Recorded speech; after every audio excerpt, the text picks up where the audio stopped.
race fans, to G-Force TV, where tonight the APC Series races in round number 6 of 8 here in the 2021 season. We've also got the Quick Wick Firestarter Super Stocks and the Canadian Vintage Modifieds. An action-packed night from here at Flamboro Speedway. My name's Greg Kellman. Joining me a little bit later on in the evening will be Adam Ross. He's down at Canadian Tire Motorsport Park with the Pinty Series this afternoon.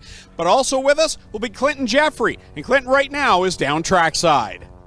Thanks a lot, Greg. As you can imagine, it is chaos over here in the pits at Flamboro. A busy APC afternoon. We've also got the Canadian Vintage Modifieds and the Quick Wick Super Stocks here. 3 solid divisions to provide some awesome action tonight. Final inspection is going on for the APC cars just over my right shoulder. And over my left shoulder here, Trevor Culver won race number 1 with the Quick Wick Super Stock Series. Had problems in the practice today, and now he finds himself having to rebuild the car. As I mentioned, they won race number 1, had trouble in race number 2, and starting a long night here in race number 3. We'll be here in the pits following all the action here tonight, so stick with us. It's going to be a fantastic night here for round 6 of the APC Series at Flamboro. One of the new hottest stars in asphalt racing in Ontario is young Kyle Steckley. And this afternoon, he's turning heads again, driving the Quick Wick Firestarters number 24. He was fastest in APC practice here at Flamboro Speedway. Clint caught up with him earlier on. Well, Greg, I'm standing by with the fastest in practice, Kyle Steckley. Kyle, pretty good start to your APC career. Yeah, it's going pretty good so far. I have a really fast car, lots of lap around Flamboro, so I'm excited, but you know, with the invert, I can't start better than 11th, so it's going to be tricky. Got to stay patient, be there at lap 90, and, you know, hopefully we can do that and be up front at the end and see what we have for the leaders. If there's anything that concerns you today, coming from 11th, what is it, Kyle? Just that there's going to be 10 cars ahead of me that might wreck, or I might be in something that I can't avoid, so just got to be smart, keep the nose clean, and be there at the end. We have it from Kyle Steckley, our number 1 in practice today. We'll watch for him to have a good race tonight, guys. When we come back, the action will heat up on the track. It's the APC Series here on G-Force TV.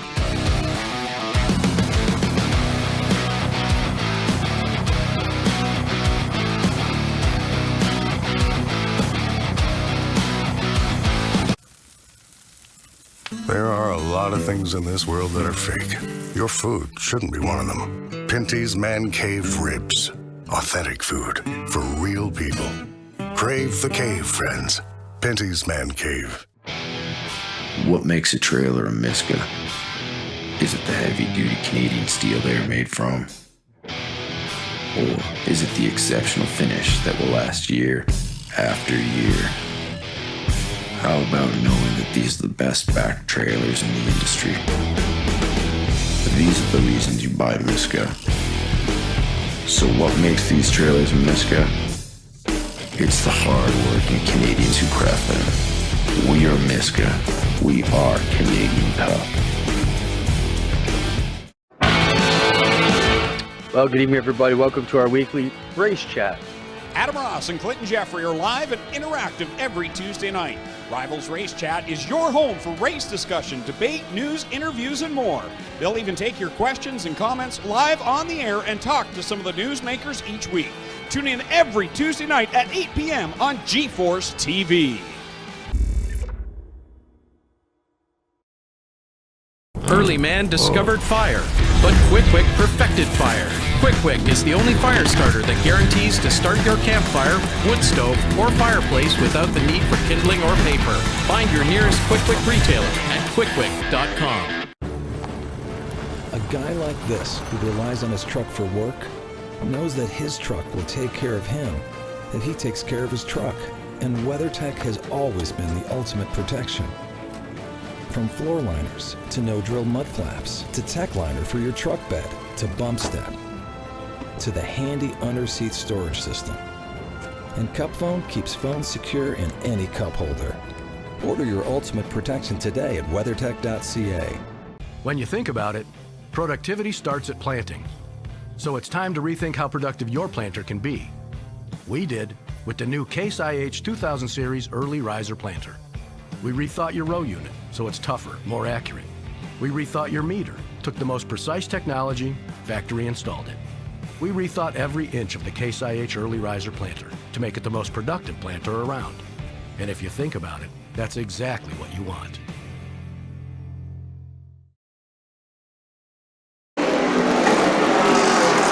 Welcome back live to Flamboro Speedway on G-Force TV. It's Quick Firestarter Super Stock qualifying time. First group of 4 cars onto the racetrack right now. Taking time right now, Nick Ramsey in the number 07. Fastest in this first 4, 16.811. 16.910 is Nick Troback in the second spot. Johnny Morrison clocking in third fast, and Kevin Trevelyan right now is fourth fast. This first group of 4 cars have taken their time, and Nick Ramsey in the number 07, he's quickest of the 4, 16.811 seconds, the time of record. Nick Troback second quick, 16.910. Johnny Morrison in the number 83, 17.099, and Kevin Trevelyan right now fourth fastest, 17.125 seconds, his lap of record. 19 cars in total here for round number 3 of the Quick Super Stock Series. First race of the year happened all the way back at the start of July, and it was at Delaware Speedway, where Trevor Culver had the win there in a dominating performance. And the story after that was round number 2 at Peterborough. He went there, finished dead last. Here this afternoon in practice, I didn't get a chance to see it, but he went into corner number 1 and all of a sudden just heard a big bang, and he was parked up against the front in the corner 1 wall. So Trevor Culver busy right now over the pit area trying to get ready to get that car out on the track here this afternoon for qualifying. Second group of cars onto the racetrack right now. Paul Pepper in the 29. He's from North Bay, Ontario, the HumberviewParts.ca Action Utility Trailers number 29. Also out there, Ray Morneau Jr. in the number 03. He's from Windsor in the Iron Mike Industries Reed Farm 03.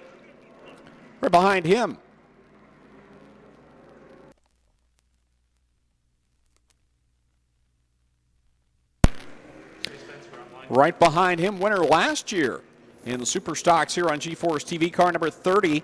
That is Todd Davenport out of Allenford, Ontario. The Elmer's Flighting Supply, Rod Pringle Electric number 30. The number 10C, that'll be Dennis Sobalski out of Hamilton. The Napa Auto Parts, Ottawa Auto Body number 10C. And the 71 car out of Durham, Ontario, the Struck Energy Systems Elevated Workplace Safety number 71, Corey McAllister. So that's the next 5 cars onto the track here in group qualifying for the Quick Firestarter Super Stock Series.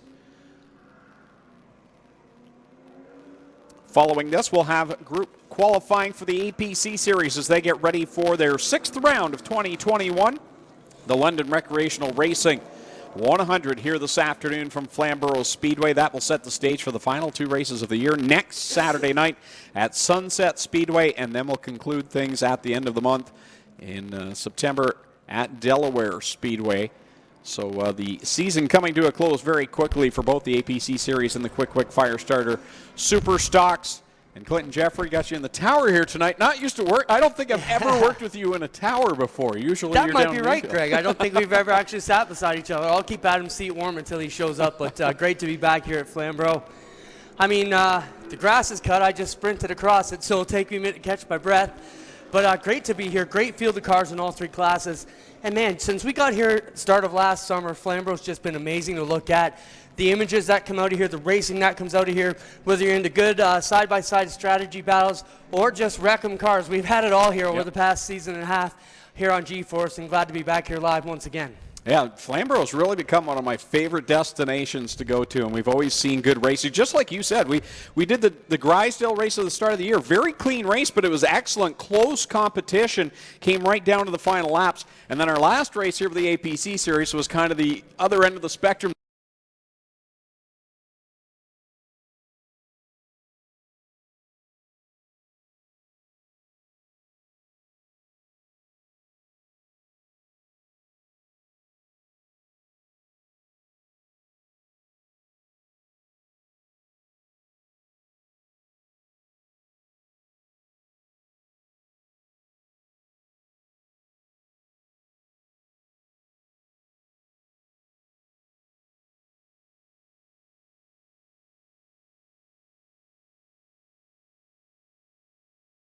Here for the APC Series last time we were here on G-Force TV, and looks like Garrett Teemersma is also going to join this group, or maybe he's just doing a cycle through to the pit.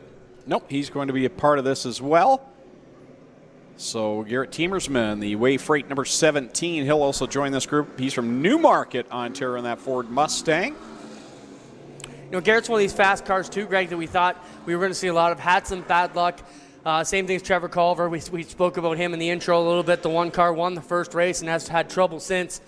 Garrett's been quick around the province, and I know he came up to me in the pit and says, I hope I'm talking to you for the right reasons. And that's one of the lines I like to use when these guys say it. And talk to you later. I said, yeah, make sure it's for the right reasons. In victory lane, not because you're in a pile in turn 2, which has happened out to these to a lot of these drivers. Yeah, in fact, we saw Garrett into the wall at Sunset. That was a super stock event at Sunset Speedway a couple of weeks back, but he's got that car ready to go, and looks like this pack of cars ready to take time here in group number 2 for the Quick Firestarter Super Stock Series. We'll get ready for them to start clocking down time. Again, Nick Ramsey is quickest from the first group, 16.811 his lap. We'll see what these drivers can do here. Look at that beautiful 29 of Paul Pepper. That car's just prepared so awesome.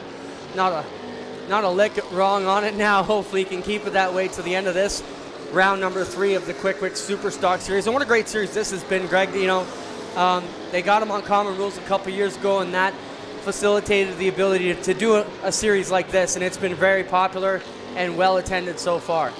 Yeah, we're going to see a great race here tonight. As you mentioned, Paul Pepper's beautiful looking number 29. There are a lot of nice cars throughout this field here. As we see right now, it's Paul Pepper from this group still back there in 5th, so no one's been able to crack ahead of Nick Ramsey or the other 3 drivers from that first group. Yeah, Tamir's way in the back in 9th right now, so he has not got up and laid a quick one down just yet. No, there we go. Sorry, we had the sorting. Garrett to the top of the charts, and Nick Ramsey still 2nd, Troback 3rd, Sabalski, Pepper, McAllister, Davenport, Morrison, Trevelyan are the cars that have taken times so far. Yeah, as soon as you said Teemersma was at the tail there, I had to have a look and sort things again. So yeah, he's 16.641, so 0.2 of a second quicker than Nick Ramsey right now. Dennis Sabalski, who is in this group, he right now slots into the 4th spot with Paul Pepper 5th. That 17 car taking its final lap. It's already got the white. He'll be the last one to take the checkers out of this group. And we'll see. And nearly gets into the fence there as the 17 of Garrett Teemersma is going to be our quick timer here so far in Quick Super Stock time trials so far. 9 cars down, 10 still to come, 19 in attendance. At last check for me, there may have been a late arrival, but 10 more still to come. And of course, that depends on Trevor Culver. You were down there. How bad did the car look? It looked really good, Greg. Actually, you know, they had a lot of it back together. I don't think they're going to have too many issues. Thankfully, they had enough time and it happened in practice, not like time trials now, at which point you'd be really up against the clock to get things right. So I think they had the extra time and prep to get it done, and we'll see how he does here when he comes out.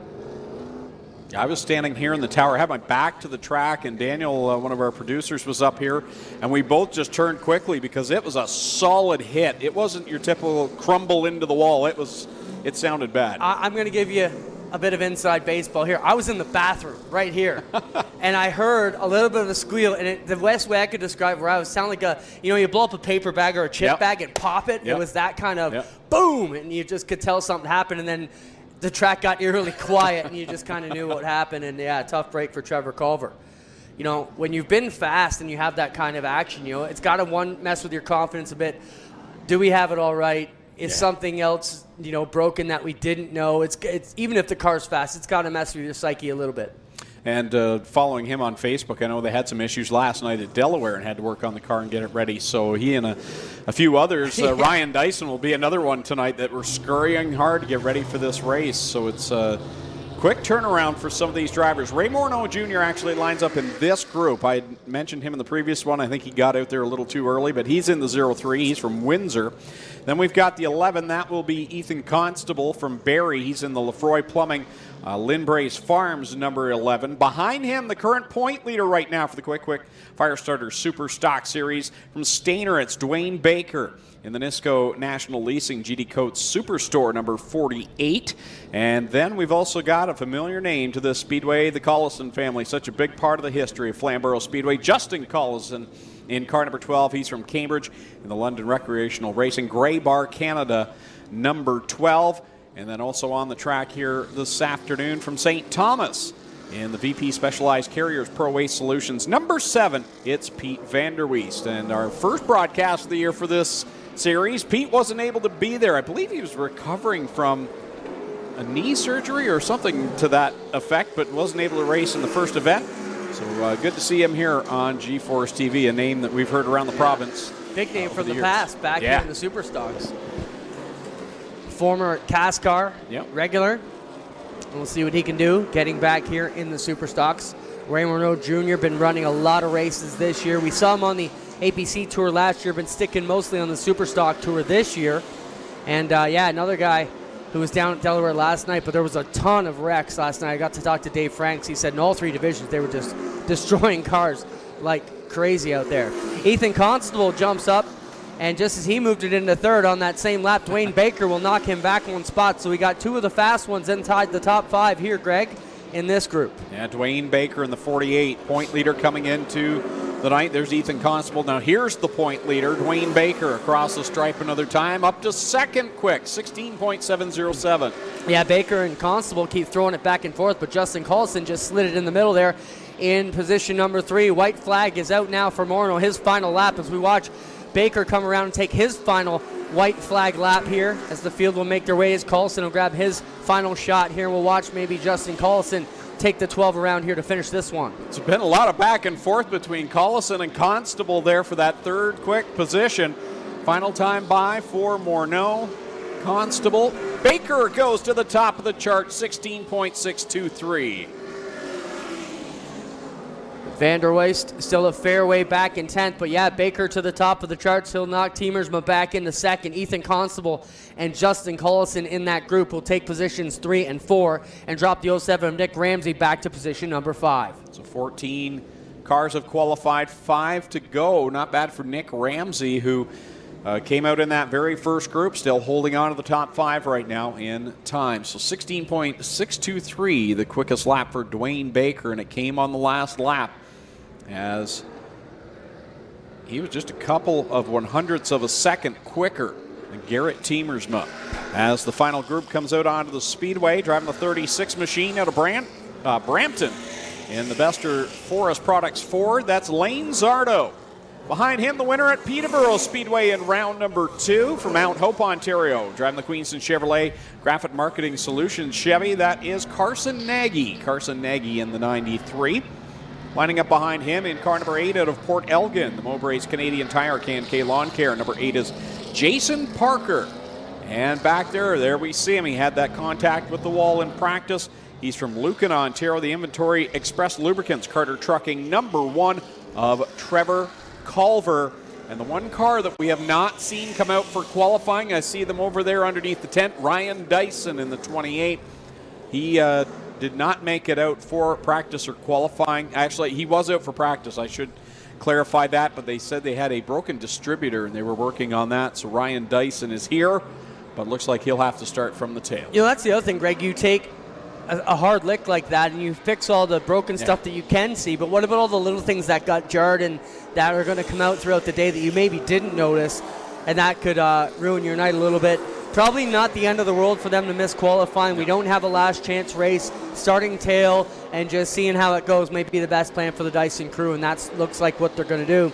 We see the cars get around here. Parker in the number 8 car. The one car we want to try and get a look at, if we can, truck, would be the number 1, the right side of that one car of Trevor Culver. I'm anxious to see what it looks like as it comes by. But you know what, Greg? You wouldn't even know he had a lick on that car as he drives by our position in turn number 1 here as we watch Parker continue to move around here in car number 8. Lane Zardo to the top of the charts just like that. No surprise at all for Lane Zardo, who's busy tonight, also driving for Trayton Lapsovich in qualifying and practice for the APC Series, just like he did at Sunset, as Trayton's also making his way back from Canadian Tire Motorsport Park from this afternoon's Pinty Series race. A little bit shorter journey for Trayton this time. Last time he was flying in from Quebec, and this afternoon he'll be coming in from Canadian Tire Motorsport Park down in Bowmanville. So I don't know. I'm almost thinking the plane trip's probably less stressful than getting through Toronto on a Saturday. We talked to his mom, Sherry. She wasn't happy about it. She goes, I don't like planes either. Never mind him up on that little plane, but he made it.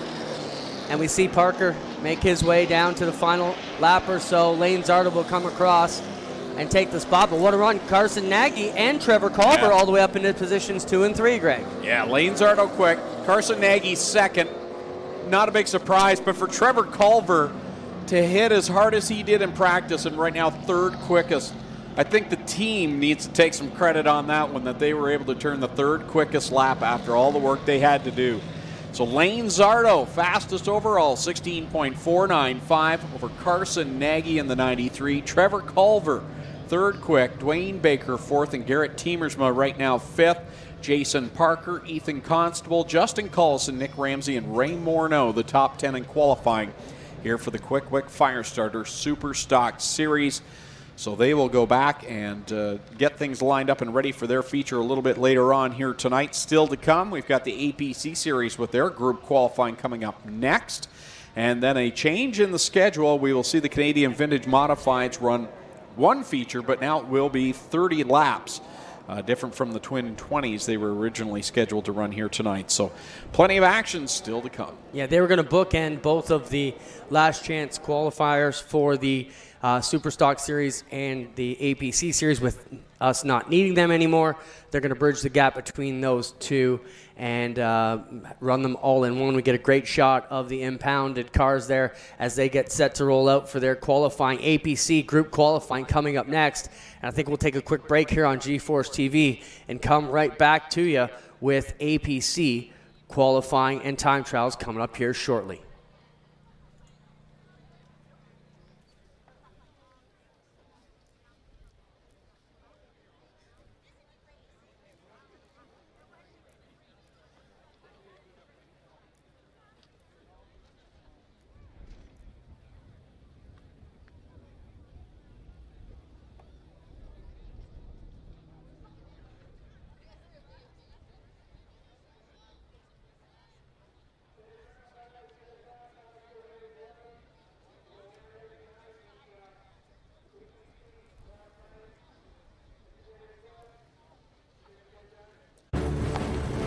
A guy like this, who relies on his truck for work, knows that his truck will take care of him if he takes care of his truck. And WeatherTech has always been the ultimate protection. From floor liners to no-drill mud flaps to tech liner for your truck bed to bump step to the handy under-seat storage system. And Cup Phone keeps phones secure in any cup holder. Order your ultimate protection today at weathertech.ca. What makes a trailer a Miska? Is it the heavy-duty Canadian steel they're made from? Or is it the exceptional finish that will last year after year? How about knowing that these are the best back trailers in the industry? These are the reasons you buy Miska. So what makes these trailers a Miska? It's the hard-working Canadians who craft them. We are Miska. We are Canadian tough. Early man discovered fire, but Quick Wick perfected fire. Quick Wick is the only fire starter that guarantees to start your campfire, wood stove, or fireplace without the need for kindling or paper. Find your nearest Quick Wick retailer at quickwick.com. There are a lot of things in this world that are fake. Your food shouldn't be one of them. Pinty's Man Cave Chicken Wings. Authentic food for real people. Crave the cave, friends. Pinty's Man Cave.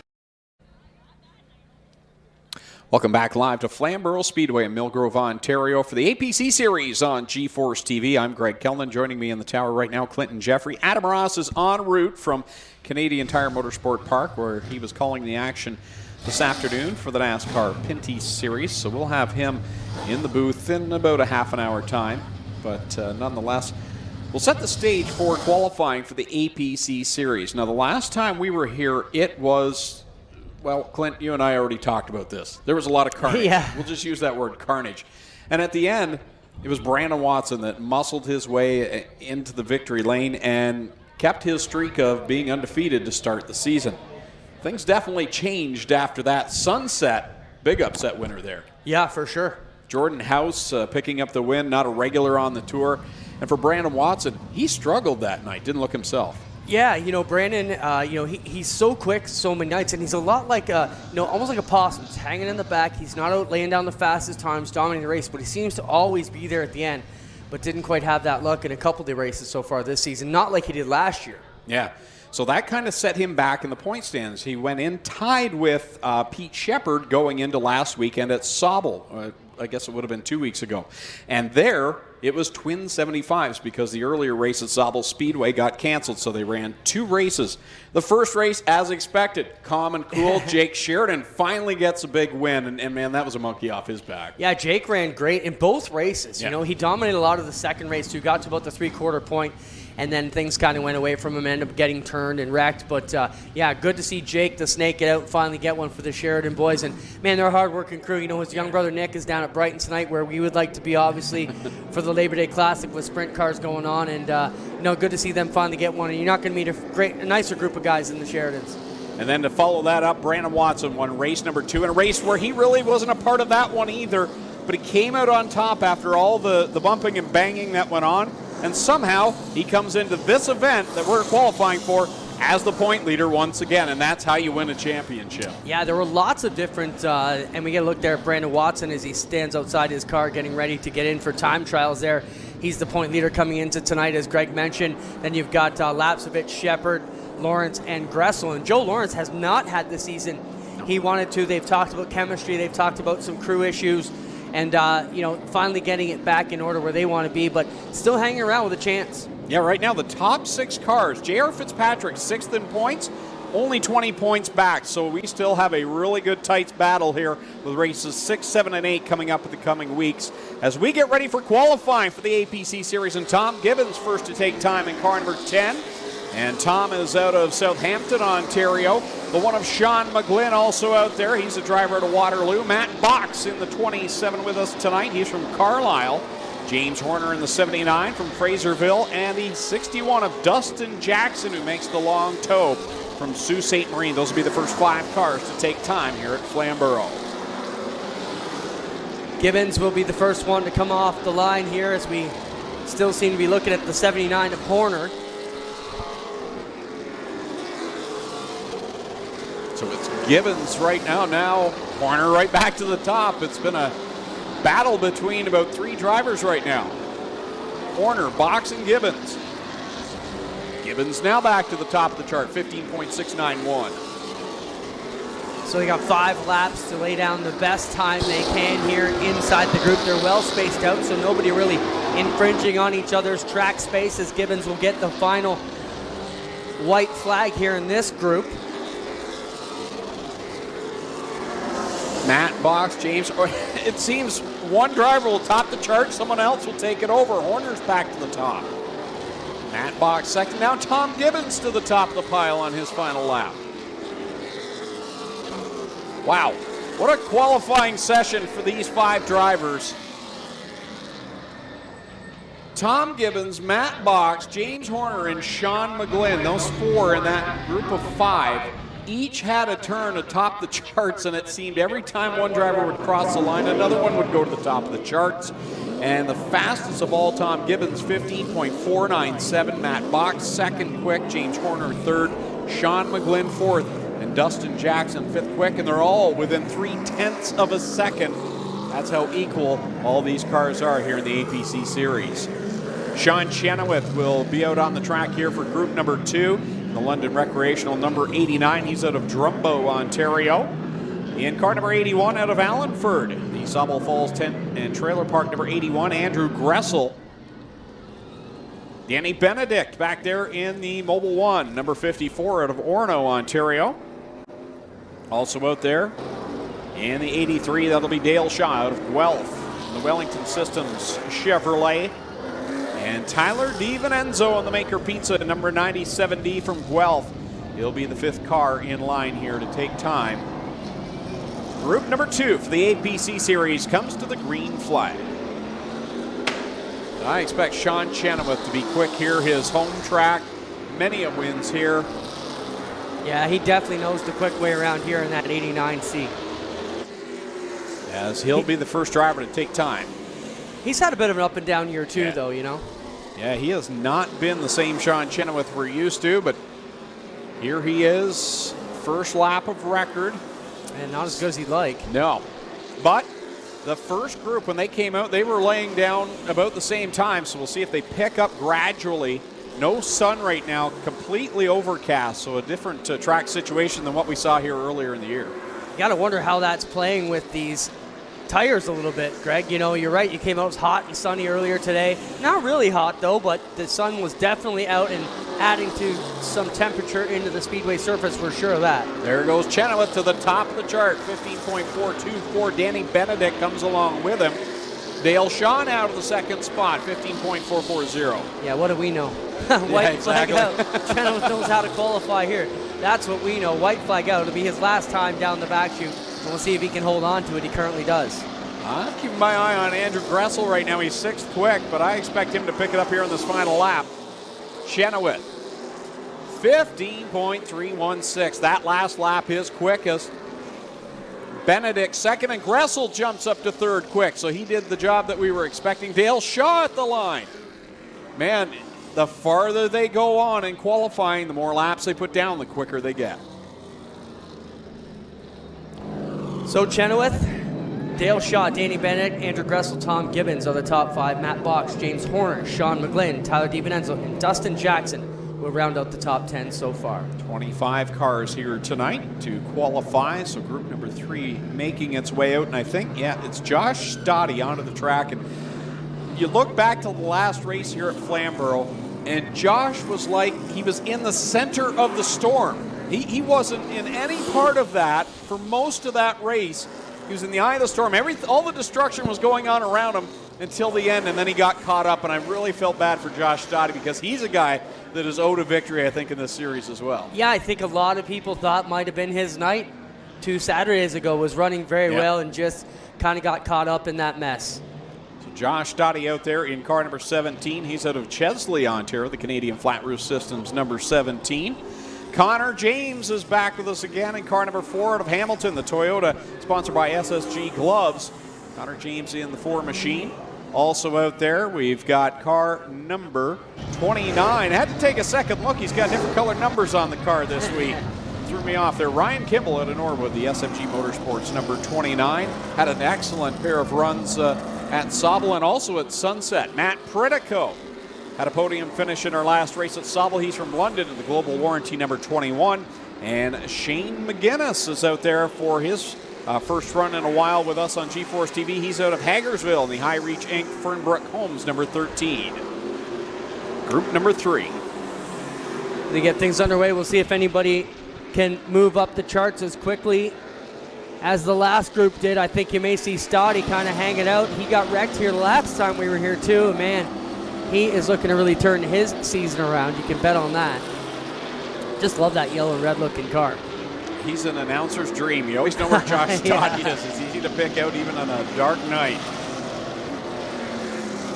For sure. Matt Pritico back with us again tonight. This is his 3rd race of the season. He was there for the opener at Delaware, and then, this will be his 4th because he was in both of the 75 lappers last week at Sauble, but took a couple of weeks off.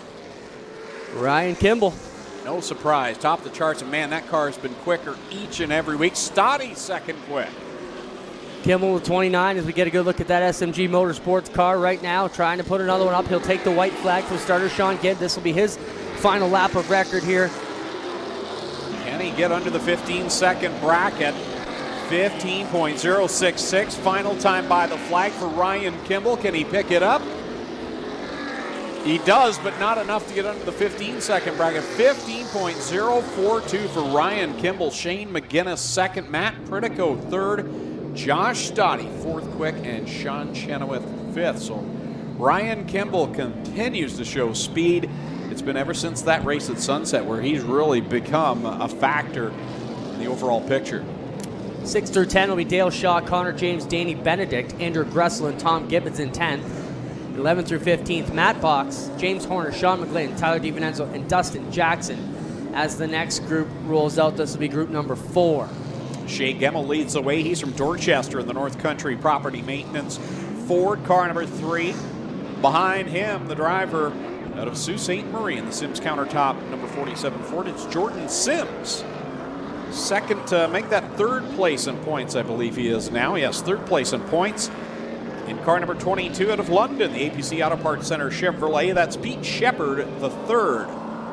And lining up behind him, got his first win a couple of weeks ago at Flamboro Speedway from Mountain Bridges in the Pride Seats Vibrant Farms, number 52, Jake Sheridan. And tonight, driving the other Shaw Motorsports machine, car number 74 from Dundas, it's Eric Della Riva. So we got one slow and Della Riva into one, and Shea Gemmel is on the loud pedal. Della Riva got going there. And not going to be an issue for Gemmel as the white flag green flag comes out, and we're underway here. As there we see Gemmel in the 3 making his first lap at speed. Yeah, if I'm Shea Gemmel, I'm hoping that 74 gets going because he could be a problem during this qualifying session for him.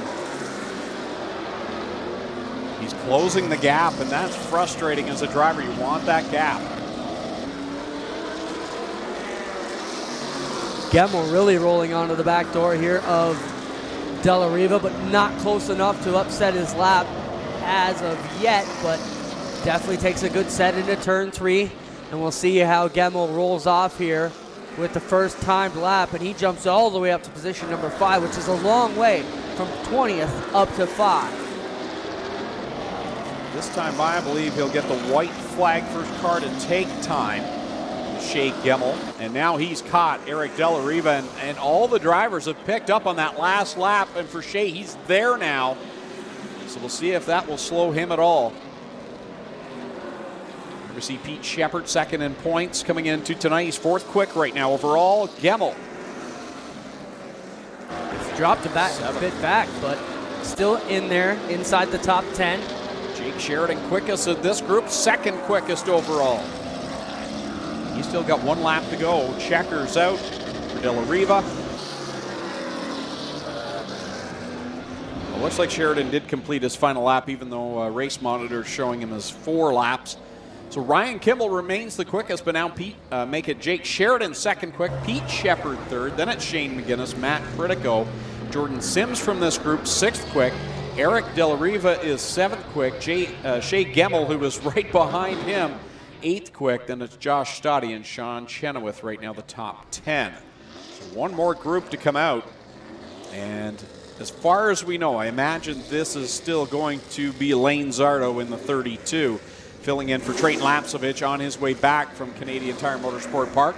But right in front of him, it's quickest in practice this afternoon from Milverton, the quick fire starter number 24 Chevrolet, that's Kyle Steckley.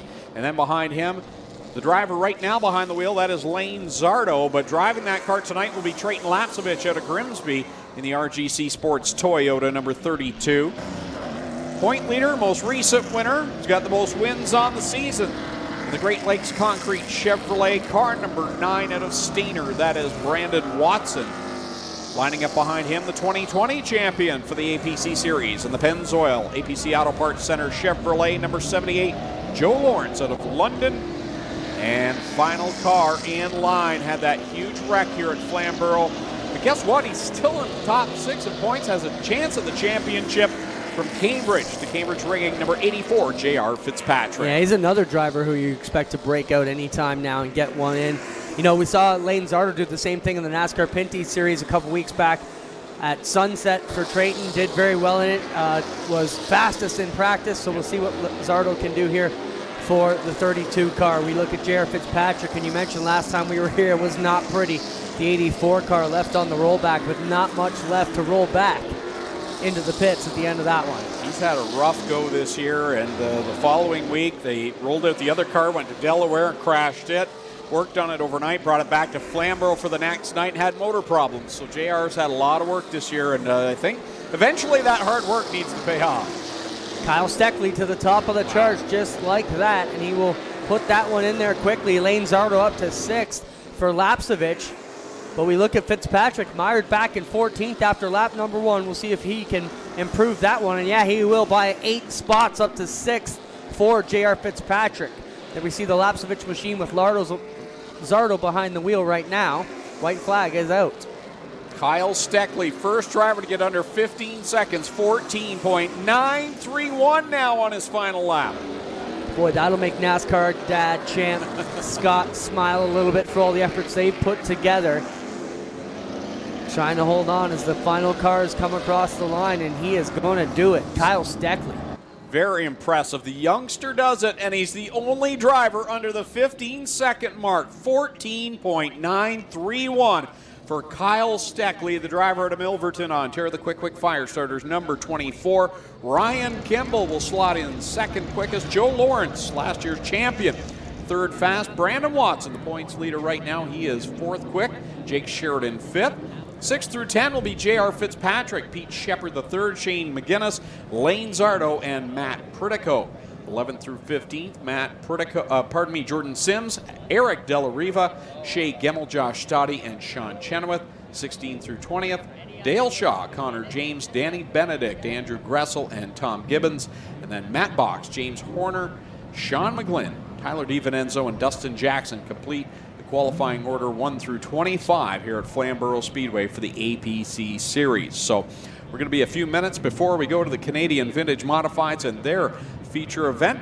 We'll be right back here from Flamboro Speedway on GeForce TV. Well, good evening, everybody. Welcome to our weekly race chat. Adam Ross and Clinton Jeffrey are live and interactive every Tuesday night. Rivals Race Chat is your home for race discussion, debate, news, interviews, and more. They'll even take your questions and comments live on the air and talk to some of the newsmakers each week. Tune in every Tuesday night at 8 p.m. on GeForce TV.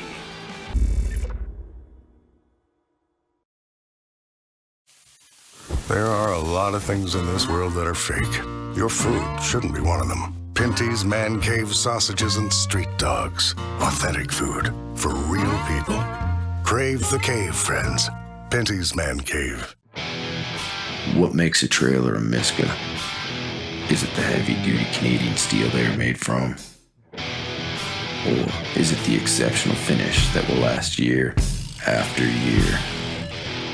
How about knowing that these are the best back trailers in the industry? These are the reasons you buy Miska. So what makes these trailers a Miska? It's the hard-working Canadians who craft them. We are Miska. We are Canadian tough.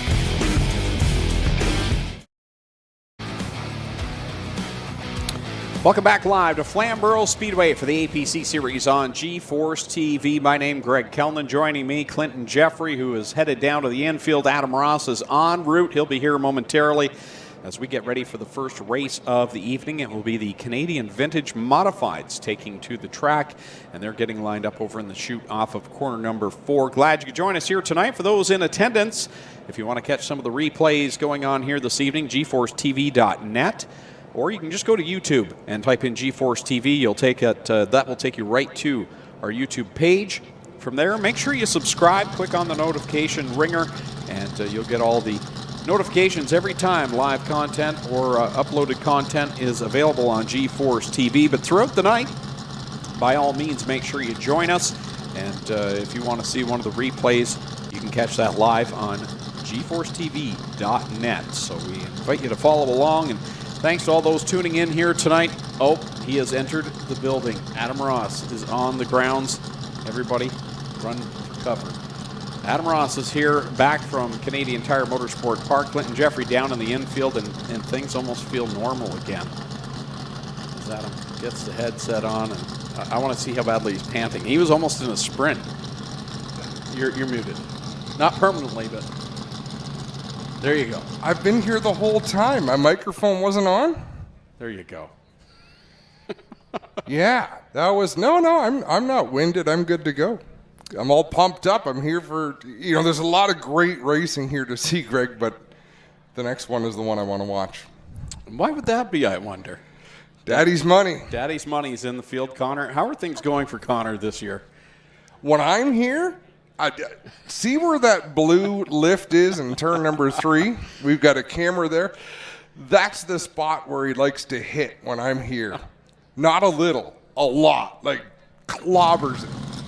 It's happened a couple of times, but I have faith tonight. We're going to have some fun, and we're having a blast. I mean, many thanks to John Carley and Burger Barn and Rob Twitchett, the crew chief, Tim Martin, who's given us a ton of help. It's not something I could have done for him, Greg, but it's something I always dreamed of doing, so we're having a great time. Love seeing the crowd here. I've never driven into Flamboro Speedway at this point of a show before, so coming in and seeing the parking lot pretty crowded and seeing the pits crowded is fantastic. There's a good crowd out at Canadian Tire Motorsport Park. They were limited on what they would sell, but they weren't that limited. There are a lot of RVs there. So it's been really fun the last 2 months for me to travel with you and see crowds at all these venues that we visited. Yeah, it's been a big step up from what we saw last year, and we're so glad to have the live crowds here. And thank you for everyone that has shown up. And for a lot of these fans, they could make the choice to stay home and watch it live, but you've come out, and Flamboro Speedway appreciates that. We appreciate it. And by all means, those friends that you have that wonder where you are on a Saturday night, say, here, G-Force TV, tune in and check it out, and then come with me next time to the racetrack. It's a good way to watch it for free, see what it's all about, and that's why we're doing what we're doing. We're trying to introduce new fans. We do pay-per-view. We're going to get the same race fans that know about the sport. You can't grow it if you're just selling to your core clients, and we're opening that up to so many new eyes, and glad for everyone that's joining us here live on G-Force TV and here in attendance tonight. And if you have any OCD, do not look at the parking lot. that row is not a row. We're looking at some drone footage from the parking lot. But let's talk about what's coming up, not just for G-Force TV, but for Flamboro Speedway as well. There's lots of activity. But we'll start, Greg, with G-Force TV. Yeah, tomorrow night we'll be down at Brighton Speedway for the back half of their Labor Day Classic weekend. It's the Knights of Thunder along with the Action Sprint Tour down there with the late models, Thunder Stocks, Mini Stocks, and Stingers on the card tomorrow night.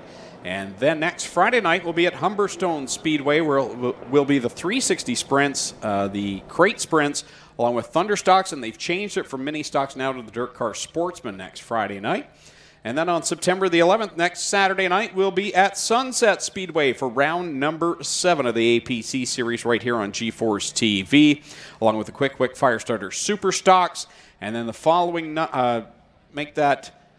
it's going to be the following Friday, September the 11th.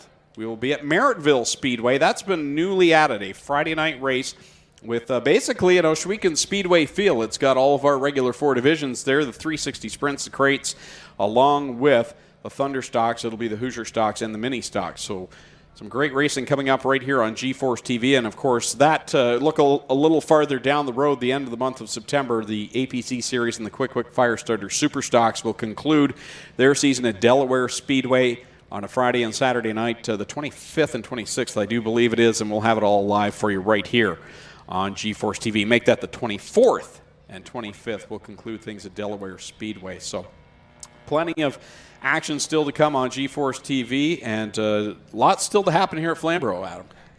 Saturday nights. So make sure you spend your next few Saturday nights here. It's gonna be a blast. They've got some big races coming up, and they've got their regular, all of their normal divisions, championships to be decided over the next few weeks, and it's time to go racing. This first feature event, Greg, and we were remiss when we were here opening night that we did not say the race was presented by Ponderosa Nature Resort, so we're going to let it all hang out tonight and say Ponderosa Nature Resort is presenting this first Canadian Vintage Modified feature event. And it looks like the cars came out tonight. They weren't sure what kind of car count they were going to get, but nice looking field of cars. Quentin Murdoch in the 7 machine. He's out of Cambridge, the Young Drivers of Orangeville, number 7 behind him. Looks like we'll find car number 19, John Carley out of Kitchener, the Georgetown Printing Sauble Falls Tent and Trailer, number 19. Going from the 3rd spot, Joe Arsenault out of Beamsville. In the Inland Truck and Trailer, Jason Enterprise, number 17. Rolling off from the 4th spot, car number 42 out of Cambridge, the Young Drivers of Orangeville. Superman Maintenance, 42 is Steve Murdoch. Rolling off in the 5th position in car number 24, that is Rodney Rutherford out of Dundas, the True North Tire Jay's Auto, number 24 machine. Going from the 6th spot, car number 46 out of Cambridge, the White Bear Golf Club, number 46 is Mike Klotz. 7th is car number 8, that'll be Rick Williger out of Kitchener in the Oakville Trailers machine. And lining up on his outside, I'm not 100% sure whether this is Wade Thorne or Jake Gilbert tonight in the 03. He's from Milton, if it's Jake Gilbert.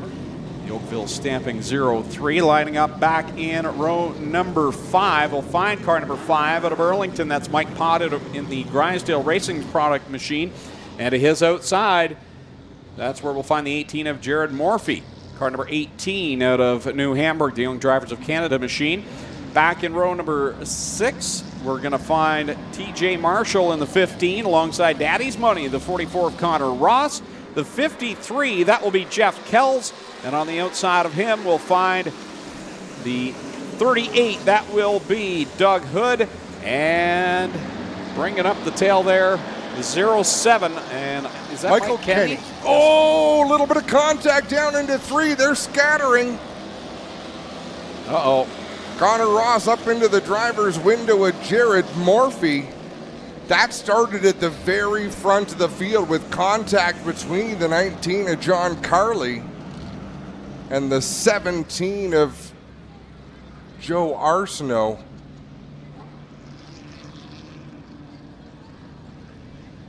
What a mess of cars down there in 3 and 4. Little bit of contact in the wheels. I have a feeling once they separate Connor Ross in the 44 from the 18 of Jared Morphy. Well, Clint, you'll have a better idea, but we're about to call the replay. Down into the corner, there was a bit of contact between Carley and Arsenault, and then the chain reaction that ensued. Clint, tell Connor to get his gear back on. I don't think his day's over. Well, I ran down here to check out the Mike Pod car, and he's got tie rod issues in the front end of that, Adam. Things are not pointing the right direction for the number 5. We'll wait to see what's with the Morphy car. Connor Ross out of the 44 car as well. And we'll have to see what's up with that machine when he gets it hooked up. As a rookie, I've been trying to train him, don't take your stuff off, because sometimes things seem bad, but they're not.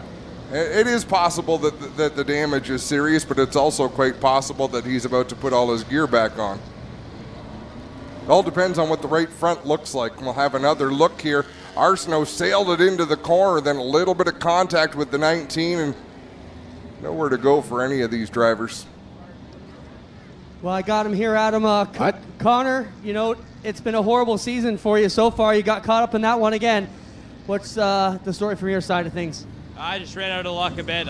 Wrong place, wrong time. I tried to get in the brakes, and I think I locked him up, and Jared was right there, and rookie mistake by me. But I got to thank everyone who's helped me. Petro Plus Travel Stop, Burger Barn, Retail Design Group, Jay Hill, Todd Alger, everyone, G-Force TV, Rob Twitchett, Tim Martin, and Jonathan Airden. All right, Connor, maybe they have the parts to get this one back together. Adam, it is towed out in the front, so it's definitely a tie rod issue. But we'll wait and see the damage when they finally pull them apart. I'd like to see that shot coming down the back stretch. I don't know as though there was contact once the 19 spun, but I don't know. I saw it. Was it before they got there? When I called the contact, Greg, I watched it live. I wasn't. So let's look right here. Because John's. Oh, Fred Carley. Excuse my almost language there. There's the contact, but John's already. Yeah, he was already going. As soon as he hit the brakes, that car kind of lurched left. And I don't know if that's John Carley driving or Mike Westwood.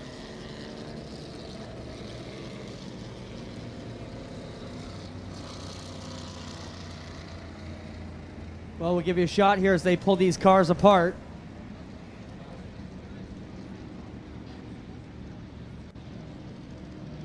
And unfortunately for the Ross 44, the right front is towed out. They've broken the tie rod, and there you see the right front really dangle over to the right side. Tough break for Connor. Doesn't look like to be a ton of other issues other than the tie rod now, but still it'll be enough to take him out of this one. We wait to see what ails the Morphy 19. It looks like it's just sheet metal and body damage, and he should be able to continue here in the Young Drivers 19. And I've been there, and you see the body damage. I mean, the Ross 44 climbed right up into the driver's window, basically, and it's an unnerving feeling, right? Because you have all this safety gear, and if those two workers, when they get out of the way, Clinton, you can show the bar that's to the left side of the driver's head. Like, you're so protected in there. But still, when the front bumper of someone else's car comes into your window net, it certainly gets your attention. That's been peeled back pretty significantly on the left side as Jared Morphy now pulls away on the 18, and we'll see if we can get one of our cameras to pick up. It's on the inside of the car, so we'll have to pick up a shot of that. And there we see a close-up of Connor Ross's right front. I think Jared Morphy should be good to go. He may take it to the pit to have a once-over on it, but... Yeah, the only thing I'd be worried about with Morphy in the 18 would be any of that sheet metal that got damaged. It looked all clear, Adam. I don't think it's going to be an issue for Morphy in that car. Looked like all of it got straightened out. I mean, not straightened out, but it's not in the way. He should be able to just drive back out here. Again, if you're just tuning in, first race of the night, 30 laps the distance, and this all unraveled in the first trip down to corners 3 and 4. I'll never be allowed to come to one of Connor's races again. The same corner. We just put a brand new front bumper on that 44 car this week. Sorry I'm talking so much about our car, but... Well, he gave us reason. Exactly. he put it in the show, got some exposure for Petro Plus and Burger Barn, and there's... Had he locked up the brakes, maybe he could have avoided that. But when the front row has an issue like that, everybody behind them, there's a lot of luck involved in who gets through it, unscathed or not. So there'll be a few more minutes cleaning this up, and we'll take a quick break here from Flamboro Speedway on G-Force TV. When you think about it, productivity starts at planting. So it's time to rethink how productive your planter can be. We did with the new Case IH 2000 Series Early Riser Planter. We rethought your row unit so it's tougher, more accurate. We rethought your meter, took the most precise technology, factory installed it. We rethought every inch of the Case IH Early Riser Planter to make it the most productive planter around.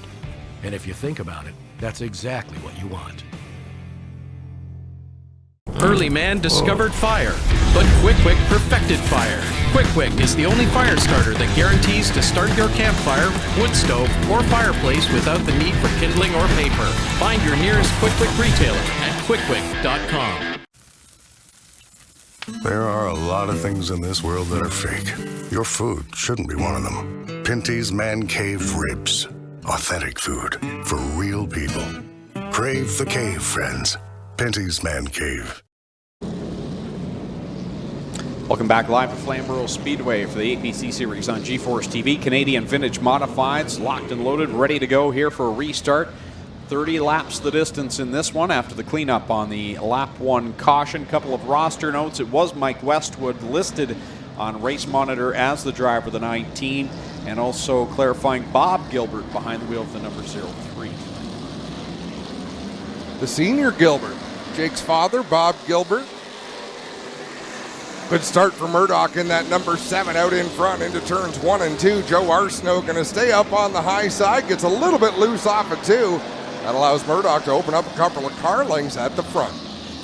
Here they come off of corner number 4. We'll get, I think we'll get one in the books. We've got one around again. Mike Westwood appears to be looped around. Not sure he's going to be able to get it fired and keep us under the green. No, he will not, but we did get one lap completed.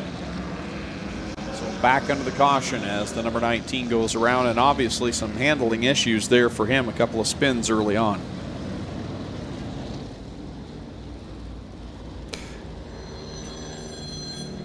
Hello? I couldn't resist.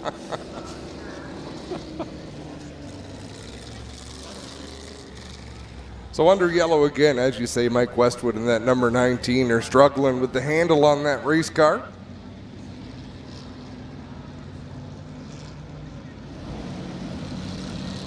Murdoch with a steady start out there in front. A feature winner already this year as we have a look at that replay, and there's just a couple of checkups, and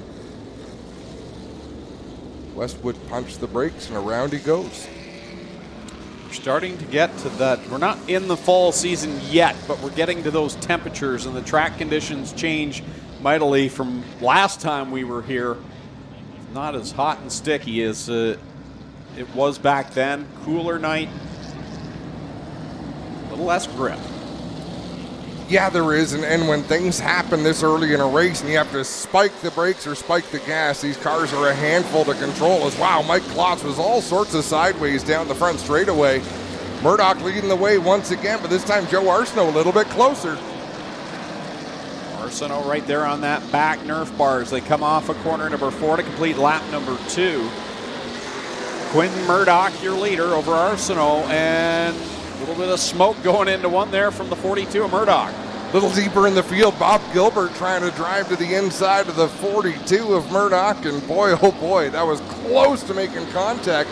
Williger up on the outside in that number 8. That's a battle for the 5th spot. Yeah, good side-by-side fight down through 1 and 2. Williger on the outside, Gilbert on the bottom as the top 4 go single file.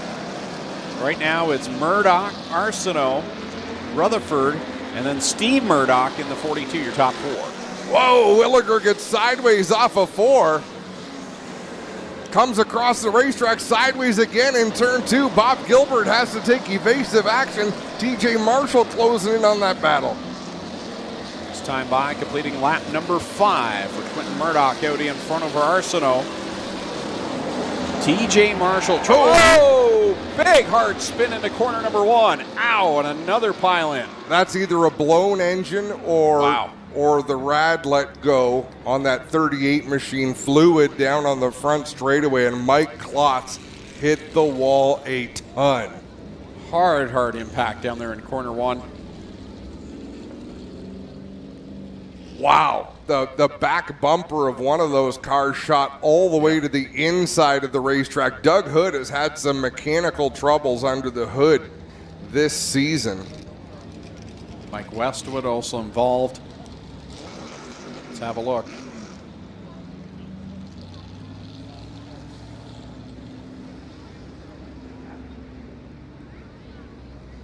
That might have just destroyed the 46 car. The way he hit in the back end, both ends of the car. You'll wake up with some sore ribs from that one as Doug Good. You can see the fluid out the front of that 38 machine. Mike Westwood climbs out of that 19, hands Mike Klotz something back into his race car. Mike Klotz involved in that first lap accident, hit the corner 3 wall, and now a whole lot more damage. Well, they're trying to get the 53 car of Jeff Kells fired up so he can make his way back out. Not sure what's up with the Klotz 46. He is obviously going to get out of this car, but Adam, it's hard to tell if it's totally destroyed right now. But the good thing is Klotz climbing out of the car here under his own power. Westwood already out. That's Doug Hood sitting here in his car with lots of fluid leaking out the front end of that one, and we'll try and get a word with Mike Klotz here in just a moment as he checks out the damage on his car.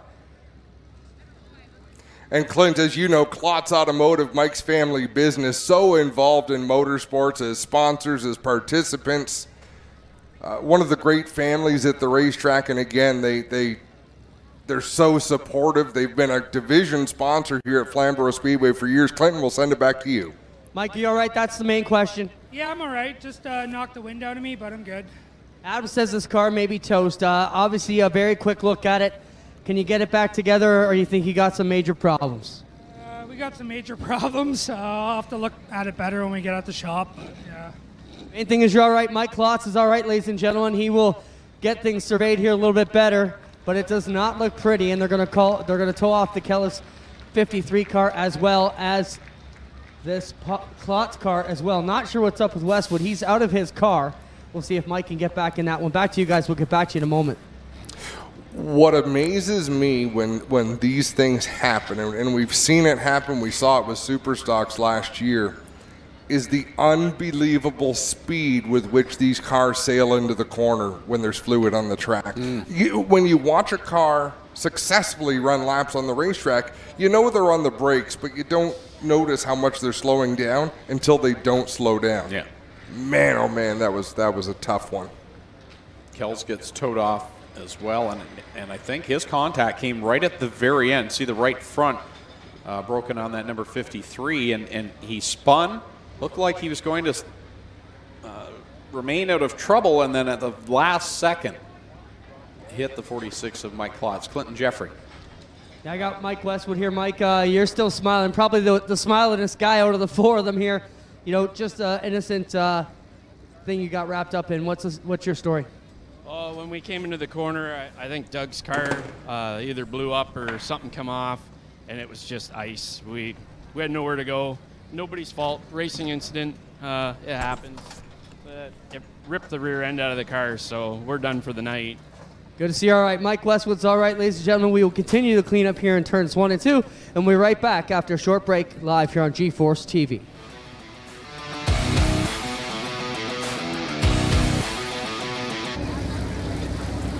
There are a lot of things in this world that are fake. Your food shouldn't be one of them. Pinty's Man Cave Ribs. Authentic food for real people. Crave the cave, friends. Pinty's Man Cave. What makes a trailer a Miska?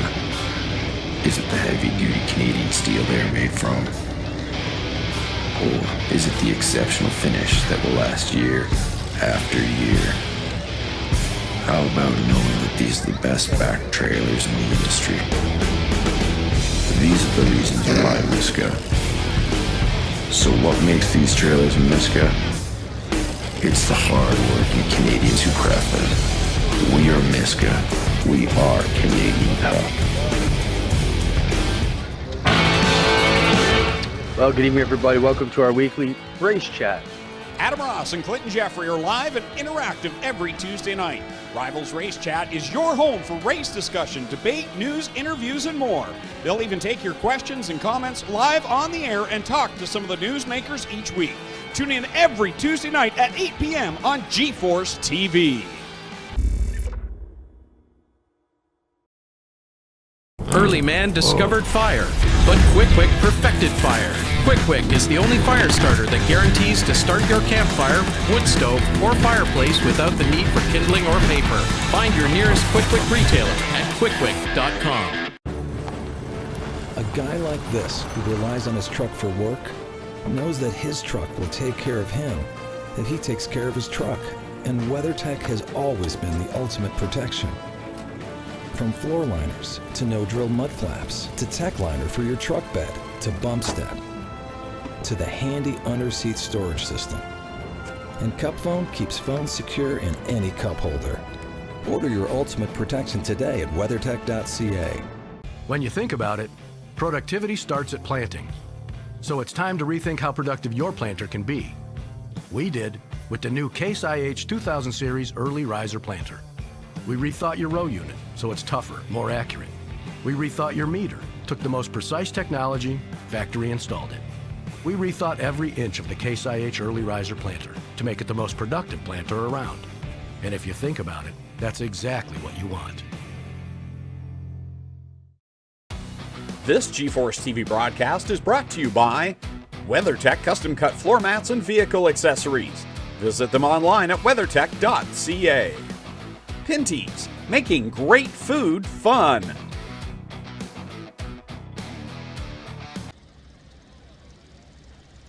Back live at Flamboro Speedway on G-Force TV for the APC Series. Tonight, running race number 6 of their 8-race season here in 2021. Canadian Vintage Modifieds on track. If you're just tuning in right now, you'll see the sandbox going all over the track up there in corner number 1 after this hard hit and pileup. The speed that the 46 bounced off the wall, man. Thank goodness for containment seats and the protection. That's the kind of incident that can really injure a driver when you hit with that much force, where you don't have the muscles to control your neck. Yeah. Like when you hit sideways like that, if you hit backwards, yeah, it might knock the wind out of you. But your helmet is resting on the back of the seat, you're probably not going to get concussed by that. But to hit on the side like he did. See the damage there on the flatbed as they have it over in the pit area. Again, for those watching here live and in person, gforcetv.net, or go to YouTube, and log into GeForce TV, and you can go back, have a look at some of these replays, some of the footage of what just took place. Watch Jeff Kells here as he spins to avoid. Everything's okay, and then bang, and it broke the right front.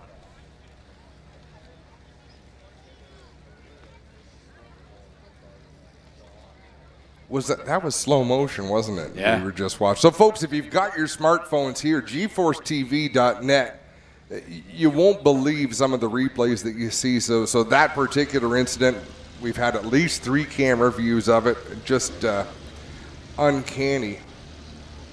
We're going to see the same thing for those of you watching the stream at full speed.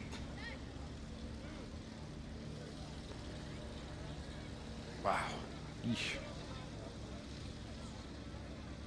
Just so fast into the corner, like you said, Adam. We don't realize how fast they're going into the corner until they don't slow down, and that was as fast as you could get for one of these cars.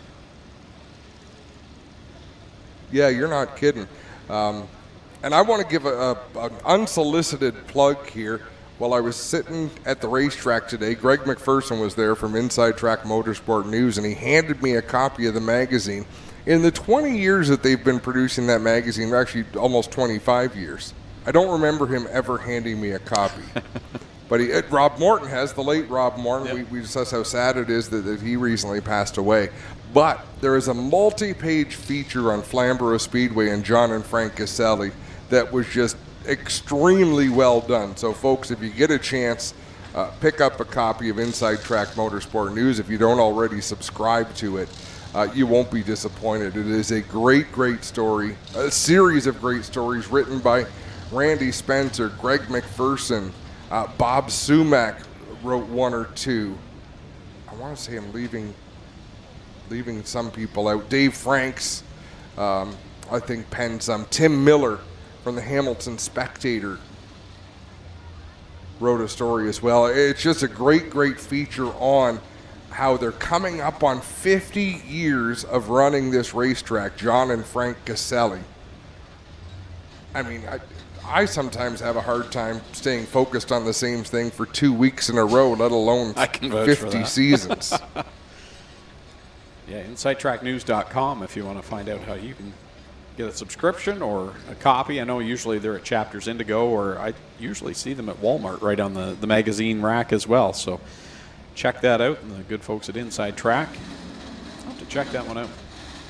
Yeah, I thought it was well done. Greg McPherson writes a good story, so I enjoy reading his work, and I enjoy the subject. This, John and Frank Caselli gave me my opportunity to get involved in the business side of racing, the PR side, back in 1990-something. And here we are, still here. Adam, let's quickly talk about what this is going to do for the track surface for these cars coming out here. They're going to have to deal with it. It is right down through lanes 1 and 2 and up to the wall in the middle of the apex. Does it mess with your head at all? Does it mess with your handling? How are they going to have to deal with this for the rest of this race at least? It messes with your head because it messes with your handling. And here's 100 years ago when I raced these cars, I was terrible when there was Speedy Dry on the track.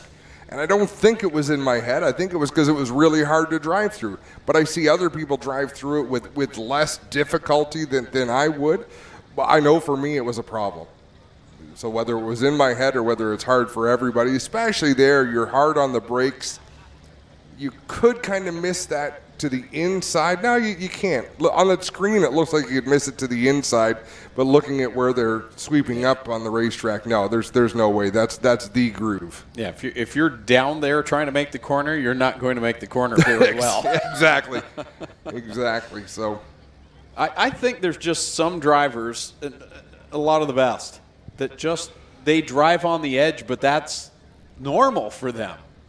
Yeah, you've got to be easier on the brakes, easier on the throttle than you normally would be. So we were watching Bob Gilbert. I was watching Bob Gilbert. He was really driving hard into the corners in that 0-3, probably a little bit too hard. You know, if he'd have gone in a little bit lighter into the turns, the car might have turned even better. But everyone's got a different style. He's going to have to find a different way to get into the turns because you can't drive it that deep with that amount of oil dry on the racetrack. Still quite a bit of oil dry being put down here in the entry of corner number 1. Another bag going down there. So going to be a few more minutes, I think, before they've got this set up and ready to go for racing action. 25 laps left to go of 30 here for the Canadian Vintage Modified. Still to come will be the Quick Firestarter Super Stocks with their 50-lap main event, and then we'll bring you the London Recreational Racing 100 for the APC Series. You know, it's a funny sport. Doug Hood just got out of his car because it blew up and it's a terrible night. Instead of looking under his own hood, he's over there checking out the 46. There's Mark Klotz. Mike Gilmore's over there. Mikey Klotz with his hands on his knees checking things out. And what you always look at, Greg, is you've got certain points on the race car that you can gauge whether something is crooked or not. The term will come to me sometime Tuesday or Wednesday. I can't think of it right now. Everything is skewed on this, so what they'll kind of look at. So that shock and spring should be pointing mostly straight up and down. It is nowhere near that. Would have got in. Looks like the exhaust of the car might be salvageable. There's Gus Klotz, Mike and Mark's father, just walking in and out of the screen. And I'm the type of person that my workload piles up. I get stressed. If I were looking in at that right now, I'm done. That's a mess. Well, and then, I mean, obviously they're not fixing it for tonight. What they're doing is trying to get it to a point where they can load it onto the trailer. Yeah. So Doug Hood's got the porta power in his hand. Mark Klotz has the ratchet strap in his hand. If you got to bring the porta power out, you're having a bad night. Ratchet straps serve a lot of functions to pull things back where you want them, or at least where you can get them to guide a car onto the trailer. But we're getting up close and personal into the vintage modifieds. There's Dustin Hood standing on the right-hand side. One big family, though. The racing family is indeed. And now, since we have a little bit of downtime, it was Doug Hood and his wife Arlene who introduced me to my wife Angie back in 1990-something. It seems like longer. You're supposed to know these dates. But we were at the Canadian Vintage, it was November 7th, 1998. It's the Canadian Vintage Modified Banquet, in fact. And then eventually Doug's wife, Arlene, was the maid of honor on our wedding. So almost everyone in that picture, in the screen right now, was at our wedding reception. Poor Angie hasn't been the same since. No. Well, cars are fired up. That's a good sign. They'll run through this speedy dry a few times, I'm sure. We've lost a few competitors. How many we got left out here? Do the silent count. 9. So we've lost 5 so far. Actually, no, we've lost 6. Originally, we only had 14 on the driver roster, but 15 here tonight with Michael Kenny being added. Is that Ryan out in the back of the pace truck giving us some good looks? And look, oh, that's beautiful. Spencer, leave it on that view for another lap as Rodney Rutherford veers off into the pits. You could see there was absolutely no grip on those cars going through the oil dry. So, folks, even in the stands, watch what we're watching. We've got the luxury of a close-up view because we've got a camera operator in the back of the pace truck. But they're going to go down into turn 1 and try to navigate through this oil dry and run through it with the cars. And watch how slick it is.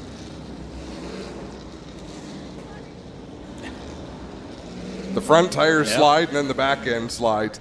And you have to get them to run through it because brooms will get the kitty litter, which is what speedy dry is basically. It'll get it where you want it, but you need the weight of the cars and the rubber on the tires to really grind it in, soak up that oil, and then get rid of the excess dust. Looks like they'll do at least another lap or 2 here first before we send them under speed.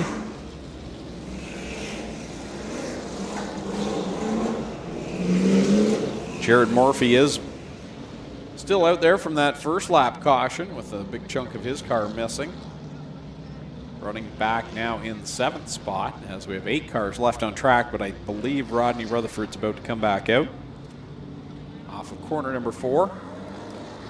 I raced a coach similar to Jared Morphy's, and at Sunset Speedway one night, a similar accident. I think it was Steve McFarland wound up in my driver's window, but it ripped the body from the left rear wheel all the way to the front of the firewall. So I felt like Foghorn Leghorn when he loses all his feathers. Okay, we're going to go green, folks. Watch for turn number 1. It's going to be exciting. Joey Arsenault on the outside in the 17. Quentin Murdoch down low in the 7. Back under the green flag with 25 laps left to go. They'll slide it through the first corner gingerly, and they'll all make it through down the backstretch. Job well done by all those drivers as Quentin Murdoch leads the way over Joey Arsenault. Look at TJ Marshall working the outside of Murdoch in the 42. That's for the 4th spot. Side by side, Marshall on the outside line trying to get by, and here comes the change for the lead. Arsenault gets by Quentin Murdoch for the lead. The veteran Joey Arsenault in that 17 machine builds some beautiful race cars. He'll lead the way over Murdoch in 2nd. Williger up to 3rd, and that number 8, TJ Marshall. They've had a couple of rough weeks, engine trouble.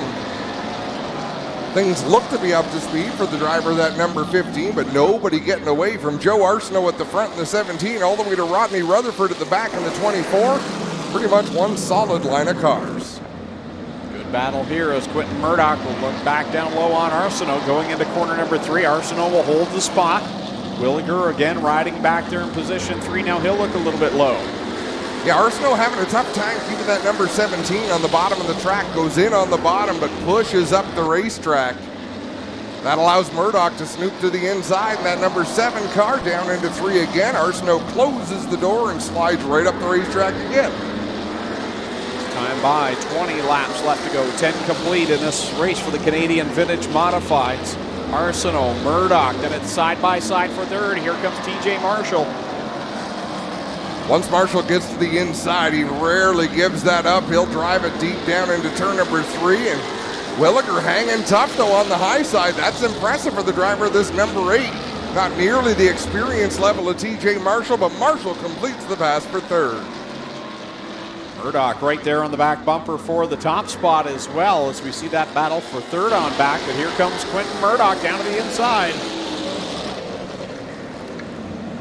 So Joe Arsenault is running the same awkward line every lap. He comes down to the bottom on entry, just can't hold it down, but he's able to keep up a bit of speed. But that was his best turn right there. Murdoch was not able to drive to the inside like he has been on other laps. So I'm not sure what Joey adjusted. You can crank some rear brake into the car to try to loosen it up on entry. That number 7 turning really well in corners 1 and 2. You can see him getting down tight to the line there. He has problems in 3, and TJ Marshall will scoot by, and now the 7 slows. He'll tuck back in next to Williger.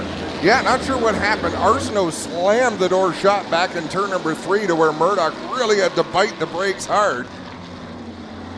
Wow, he goes right back to work on the back bumper of Williger in that number 8, while Jared Morphy tries to make a move on the 7 for 4th. Halfway through this one, 15 complete, 15 to go for the Canadian Vintage Modifieds. Arsenault, Marshall, Williger the top 3.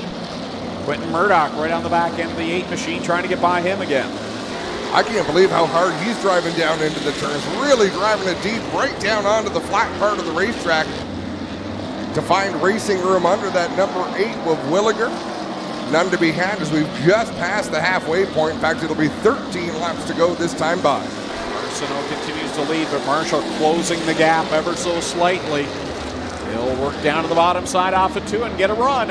Oh, problem for Jared Morphy. Not sure what happened there, but he brings the car to a stop before hitting that outside wall.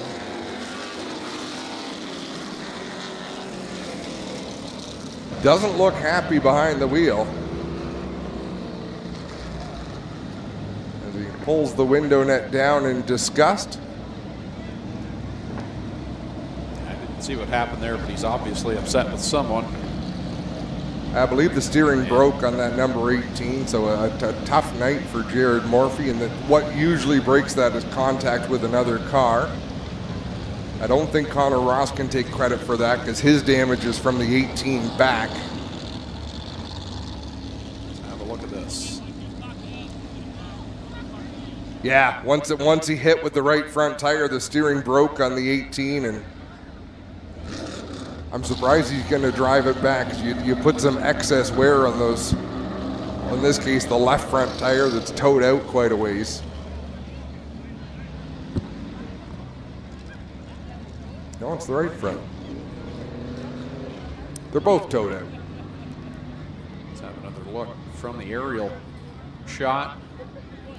The two knocks into the bumper were fine. That's what your front bumper is for.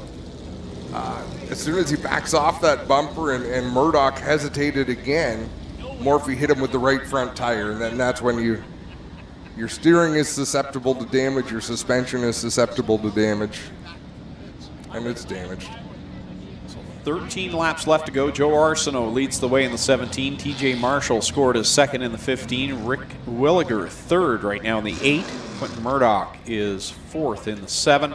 And Steve Murdoch now will line up in the 5th position in the 42. We've got Bob Gilbert in the 03. 6th, 7th, Rodney Rutherford. And that's the field right at the moment.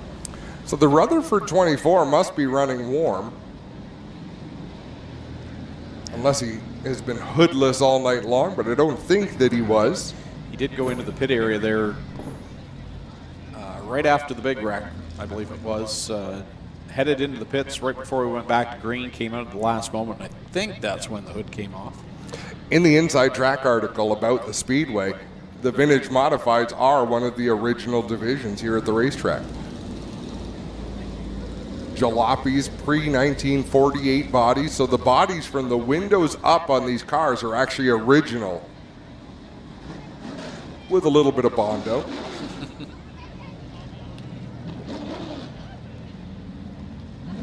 Very nice looking machines here in this Canadian Vintage Modified Series.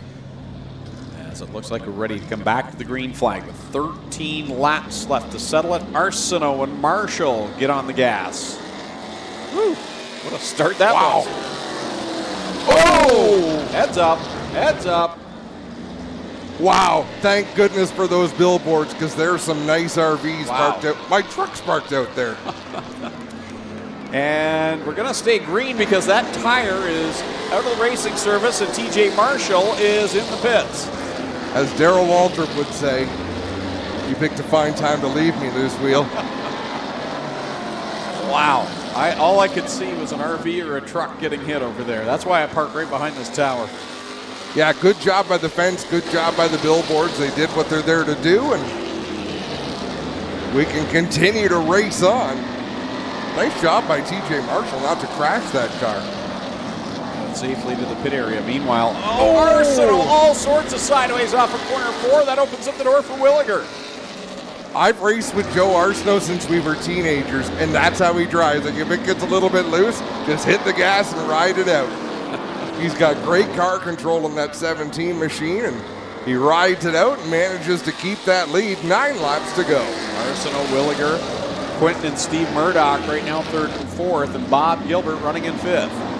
So Williger able to get the nose to the inside, just like we saw from Murdoch earlier on. You can get to the bottom because Joey's going so high off the corner, but again, he doesn't lift, so he keeps the RPMs up, keeps that car moving forward. It's an unorthodox line, but it's worked for him so far. Williger's got a good run this time into corner number 3, but Arsenault strong entering the corner. As they work it off this time, it'll be 7 laps left to go.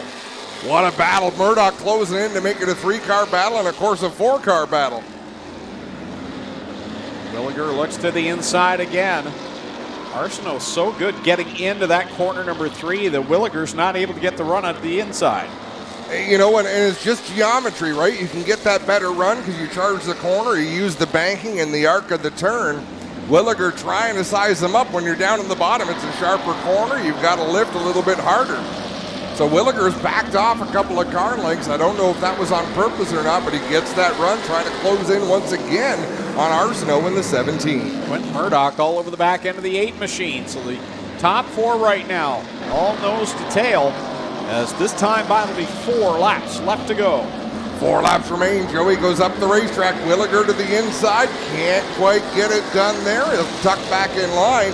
Now Murdoch in the 7 gives the bumper to Williger there going into turn 1. How hard is that? You've got to worry about the guy tapping you on the back end while you're trying to pass the leader for the win. Here they come off a corner 4 with 3 more circuits around to go. That's what Arsenault needs to do. He checked up just a little bit. He didn't get on the gas as hard, and he was able to keep it down the racetrack. Coming off of turn number 4, and he's opened about a car length gap over Williger. Williger really slowing down on entry. Quentin Murdoch is not. 2 laps left to settle it now. Arsenault the leader, Williger and Quentin Murdoch. Says it's go time. Trying to open that door in the 8 machine, but now we'll lose ground off of 2. He's got another chance, and Williger has a run at Joe Arsenault, and he's got a little bit of gap behind him as well. 1 more lap to try to get it done. Arsenault will lead it down into corner number 1. Williger trying to gain ground. Quentin Murdoch closing in on him. They'll work it down the back stretch the final time. Car length and a half the distance between Joe Arsenault and the 17 and the 8 of Williger. He's not going to get there. Checkered flag in the air. Joey Arsenault going to take the win. Ricky Williger in 2nd. Quentin Murdoch 3rd. Steve Murdoch 4th. Bob Gilbert with a commendable top 5 run. And Rodney Rutherford survives to finish 6th. And what was a tough night for the Canadian Vintage Modifieds. Again, thanks to Ponderosa Nature Resort, who presented that feature event, as well as Dernan Motors.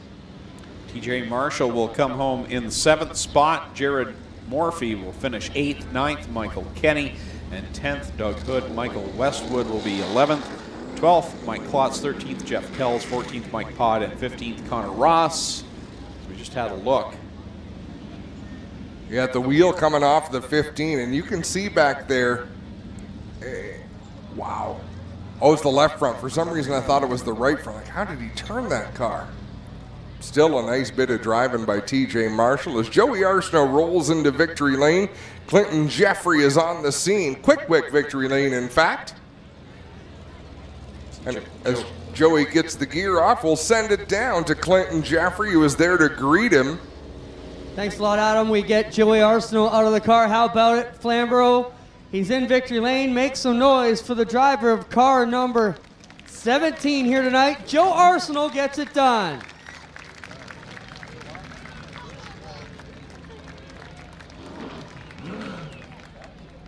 That's as much emotion as you'll see from Joe Arsenault. Very subdued.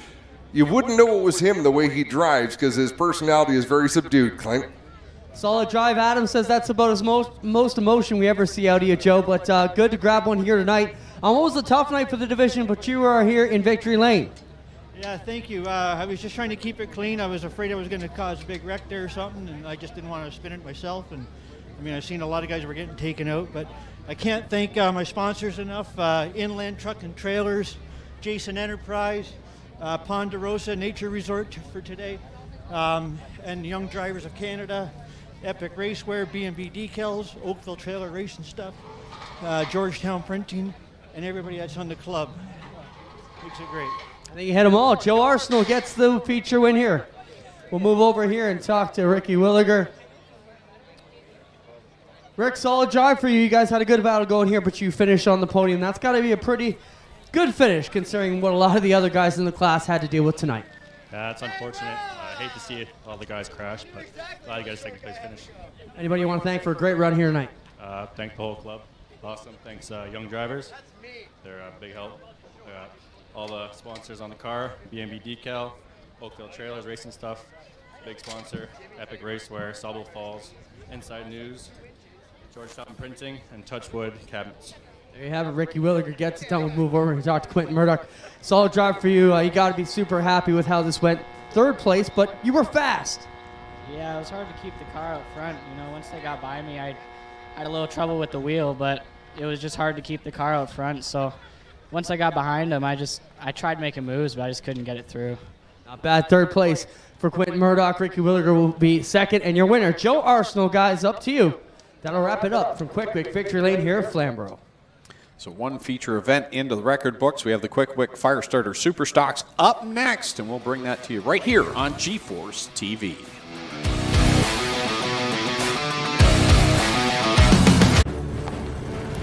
guy like this, who relies on his truck for work, knows that his truck will take care of him if he takes care of his truck.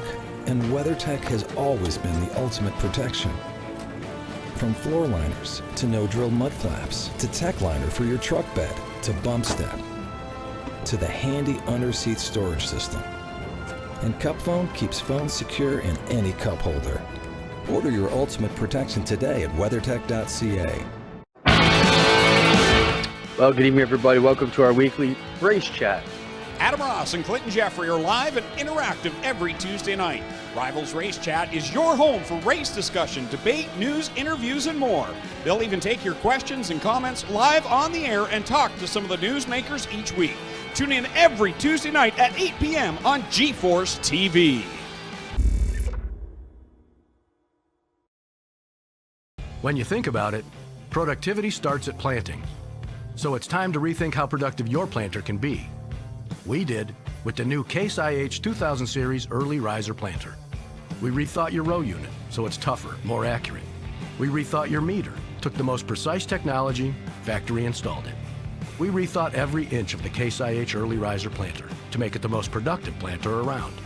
And if you think about it, that's exactly what you want.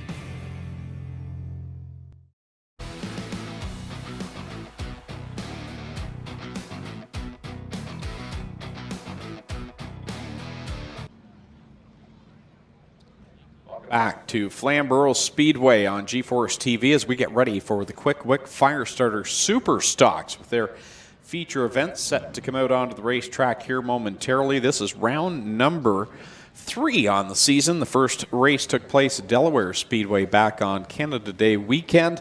And then round number 2 taking place at Peterborough Speedway. Trevor Culver won round 1. Round number 2 went to Carson Nagy. And after all those races shook out, Dwayne Baker comes out as the point leader heading into round number 3 tonight. He's got a 3-point advantage over Ray Morneau. Kenny McNichol, who is not here tonight, 3rd place in points, 5 markers back. Jason Parker, 4th in points. He's 6 points back. Paul Pepper completing the top 5. Now, with the troubles that Trevor Culver had at Peterborough, backing up his win with a last place finish, he came into tonight, and Adam, I don't know if you've followed it at all on the way here, but Trevor had a really hard hit into the wall during practice this afternoon, but came out and qualified very well here for this evening's race. He's coming into tonight still 6th in points, so after a rough couple of weeks, he's still in the thick of it. Now, I thought I heard he crashed last night at Delaware as well. Yeah, they had issues there as well, so they had a lot of work to do overnight to get ready just to be here. And again, a very hard impact with the wall. It sounded hard. I didn't see it, but you wouldn't have known it at all by the time he came out on the track for qualifying and finished, I believe it was in the top 3 in time. So we'll see Trevor Culver ready to go here tonight, and he's 6th in points. Pete Vanderweest, Ethan Constable, Ryan Dyson, and Nick Troback complete the top 10 in the standings right now. And Ryan Dyson's another driver I believe, yes, he is over there lined up. I don't see his car at the trailer anymore. I think he is ready to race, but he made it out for practice. Had a hard hit last night at Delaware Speedway, and I read that he had something like 50 man-hours of all the crew working together last night to get that car back together. And he came out for practice and found out there was problems with the distributor after the problems. One of those things you probably wouldn't check. You're worried about all the things that are damaged, and as Clint noted earlier on, but wasn't able to take time, so he's got a lot of work to do tonight. Starting from the tail, comes in 9th place in points. There's so many things that you just can't check on a race car. I mean, there's certain failures. A good example of that was TJ Marshall from the last race. What do you check? Whatever broke on that 15 car, it was a big part of the assembly that left with the race car. There's certain things that are just going to happen. Failures are going to happen. So the distributor is probably a relatively easy fix. Whoever made that billboard did a fine job, too. There's not one down. I don't know which board it hit. No, it gave a little bit because I was looking over and you could see it give. And I mean, right behind that billboard, there's 3 cars parked, and behind them is a bunch of RVs. And the concern I've got there is quite often in the RVs, that's where families stay. Yeah. So there's sometimes kids playing over there, and it should be, you know, as much as there's no such thing as a safe spot at a racetrack, it shouldn't be a dangerous spot to be. So we're going to have a look at that tire dislodging. Which billboard does it hit? It had to be the Miska or the APC billboard. And that's a lot of weight. I'll bet you, you know, that's 60 pounds with the wheel and all, or the hub assembly and all coming off with it. So the Quick Fire Starter Super Stocks lining up down trackside, getting ready for their 50-lap main event here this evening. Round number 3 of 5. Their next event will be next Saturday night, along with the APC Series at Sunset Speedway, Saturday, September the 11th on GeForce TV. So if you're a regular here at Flamboro Speedway, that's the nice thing. You come here, watch a race at Flamboro Speedway, and because we broadcast live, you can go and watch as soon as you get home from the track. You don't have to wait till the next day for the race to be uploaded. It's right there for you to watch the APC race from Sunset next week. So we're having a look at, it's it hit right in the P of the APC billboard, like dead center. Nice job, Spencer. Spencer, our producer, does a great job. That's APC tough right there. So again, next week, round number 4 for these Quick Fire Starter Super Stocks, and then they'll conclude their season on Friday, September the 24th, championship weekend at Delaware Speedway. And then the following night's the finale for the APC Series at Delaware on Saturday, September the 25th. That should be a fun weekend. You going to go? Going to be a good one, yeah. We'll be there. 24th, 25th, and I believe they've got some other concerts and things going on that weekend as well, a camping weekend. Yeah, Thursday night, some country music concert going to be going down. Then lots of racing Friday, Saturday, and of course the NASCAR Pinty Series ends their season there on Sunday. So all the racing you could possibly handle in one weekend at Delaware Speedway.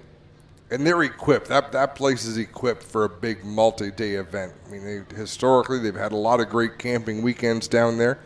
But come to think of it, I don't think I've ever camped there. Well, it's pretty close.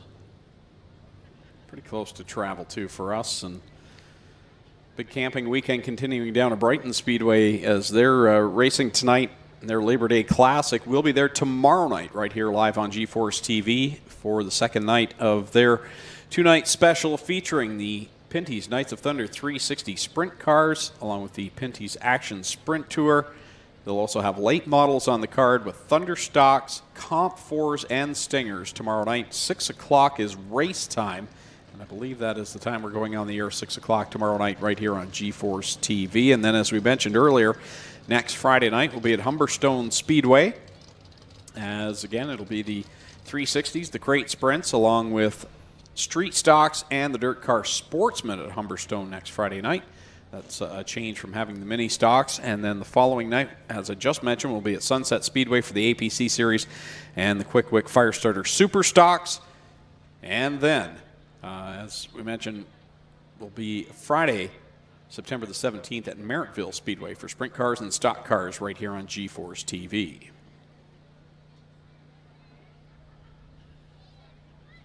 So it looks like the field has taken shape here on the front straightaway, with drivers out of their race cars, I believe, for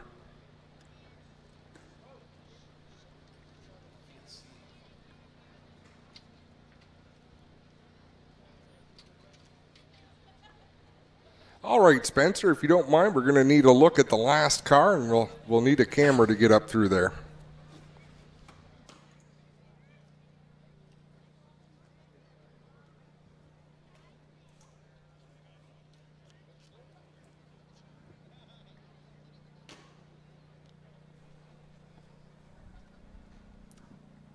All right, starting 19th spot.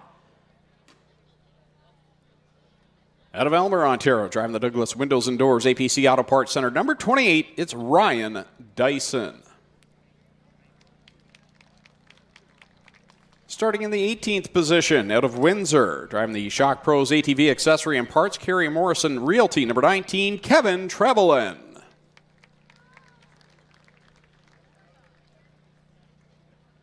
from the 17th position. Driving in car number 83 out of Barrie, the North Country Property Maintenance Inc., Freddy's Damn Good Fries, car number 83, Johnny Morrison. Rolling off from the 16th spot in car number 30 from Allenford, the Elmer's Lighting Supply, Ron Pringle Electric sponsored number 30 Chevrolet, Todd Davenport.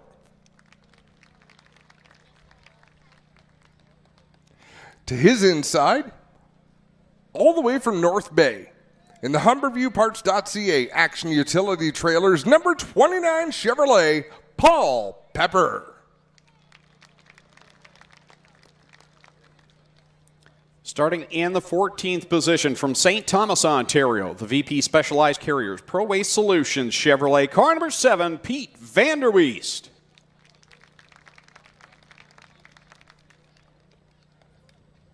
And starting in the 13th position from Durham, Ontario, driving the Struck Energy Systems Elevated Workplace Safety, number 71, Corey McAllister.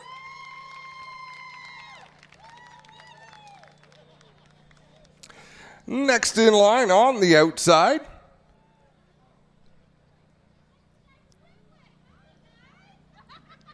driving the number 11 from Barrie, Ontario. Driving the 10C from Hamilton, the Napa Auto Parts, Ottawa Auto Body Chevrolet number 10C, Dennis Sabalski.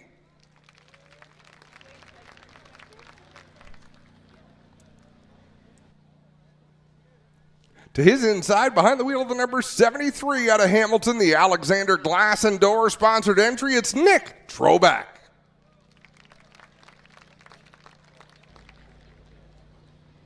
Starting in position number 10 from Stayner, Ontario, driving the Nisco National Leasing GD Coates Superstore, number 48, the current point leader, the bully, Dwayne Baker.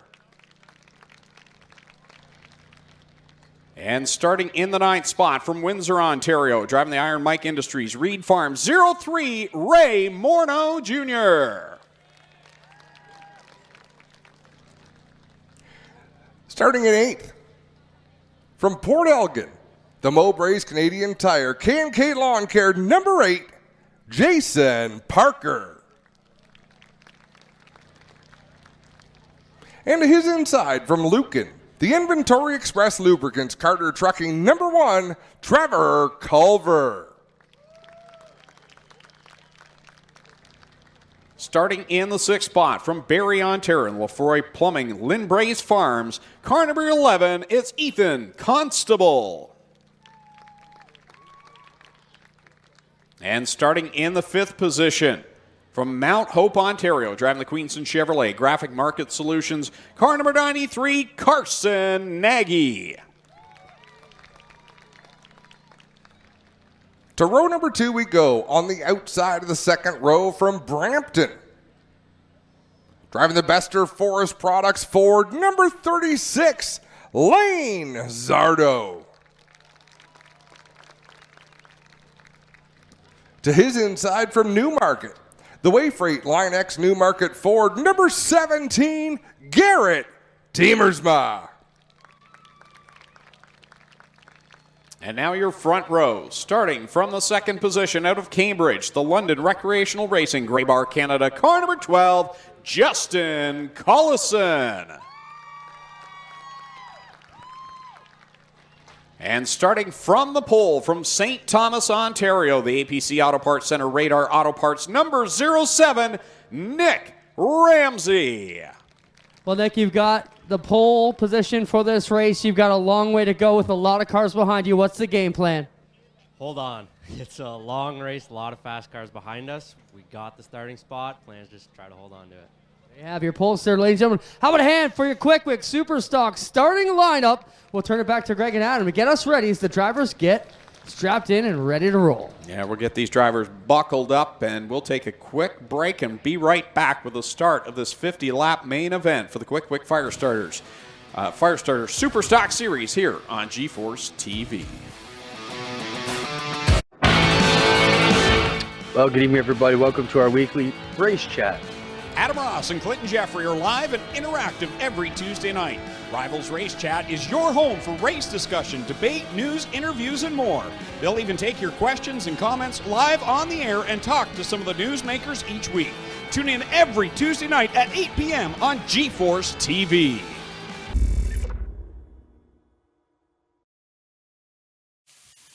There are a lot of things in this world that are fake.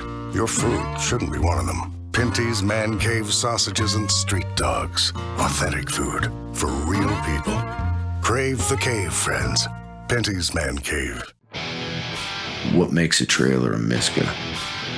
Is it the heavy-duty Canadian steel they're made from? Or is it the exceptional finish that will last year after year? How about knowing that these are the best backed trailers in the industry?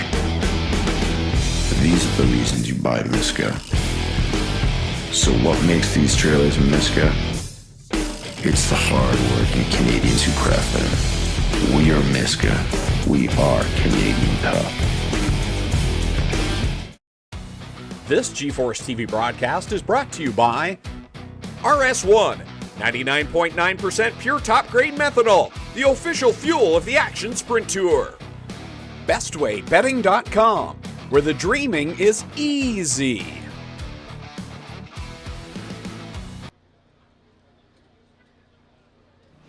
Welcome back to G-Force TV. It is almost time to go super stock racing.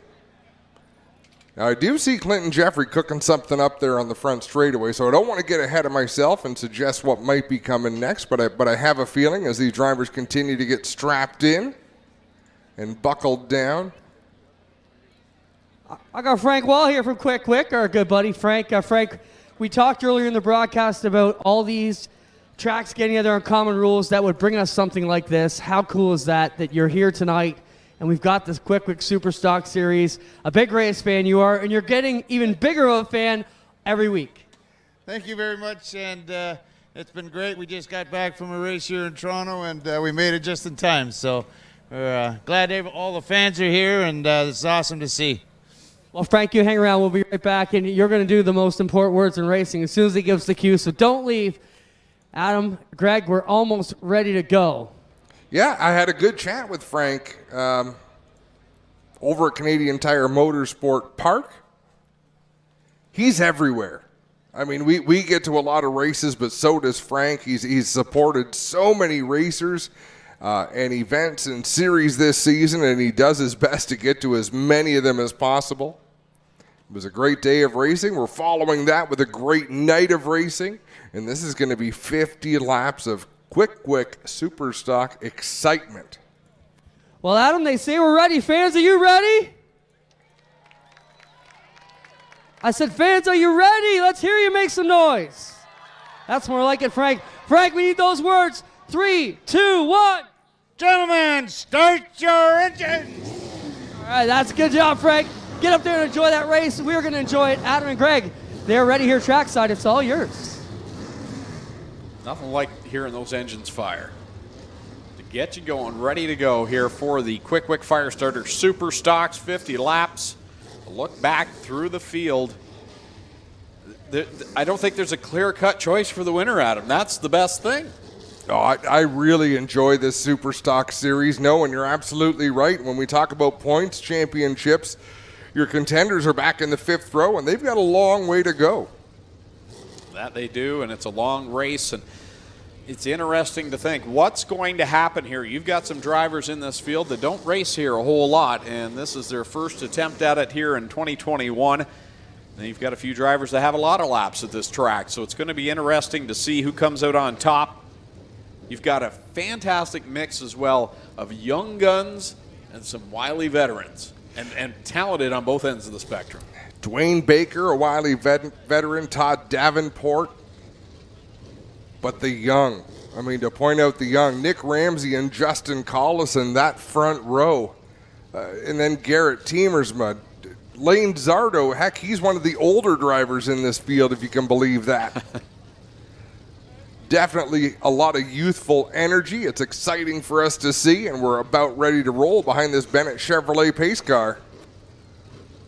I like Nick Ramsey's idea. There's already some rubber marks on the front bumper. It's a little bit intimidating to have that. Justin Collison, that London Recreational Racing number 12, Garrett Tiemersma, those cars are pristine white. Nick Ramsey, however, he's already got the intimidation factor on the go with a little bit of American race tire rubber. Everybody gets fired and is able to roll away under their own power. That's always mission number one when you give the command and start a race up. Again, 50 laps is going to be the distance. If there is a home track advantage to be had, and I'm wondering what's going on with Dwayne Baker in that 48. He just came to a stop. You see that quite often if a driver wants to index their steering wheel, but you don't see it very often in the corner. They'll normally do that on a straightaway. Baker trying to get by Todd Davenport so he can get back up to his 10th place starting spot.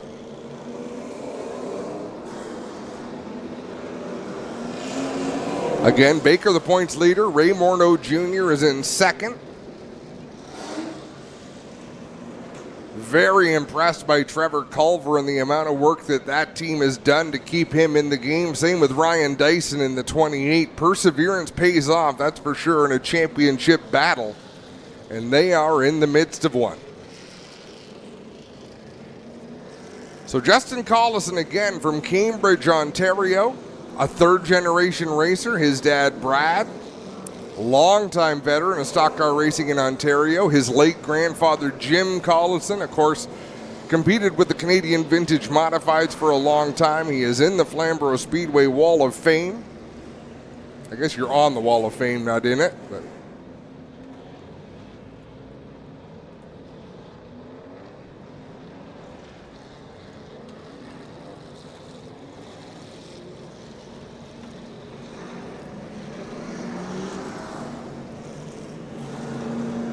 Lane Zardo still filling in for Kenny Grube in the 36 machine.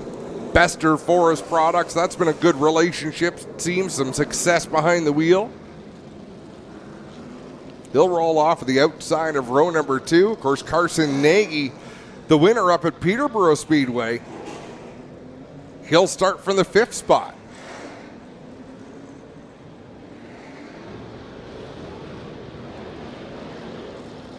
Want to give a special shout out as well, folks, in the grandstand. Look at that number 29 of Paul Pepper. I've watched him race this year probably 4 or 5 times. He's been in a few jingles and he's knocked the pretty off that race car.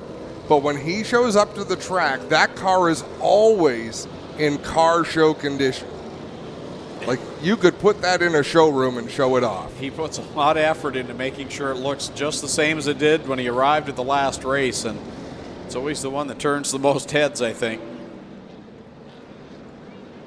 And like we say, it's more impressive if you've seen some of the action that he's been involved with. 1 to go will set him loose this time. What a beautiful sight. If you're watching the stream, you see lots of people in the grandstands. You see the field doubled up.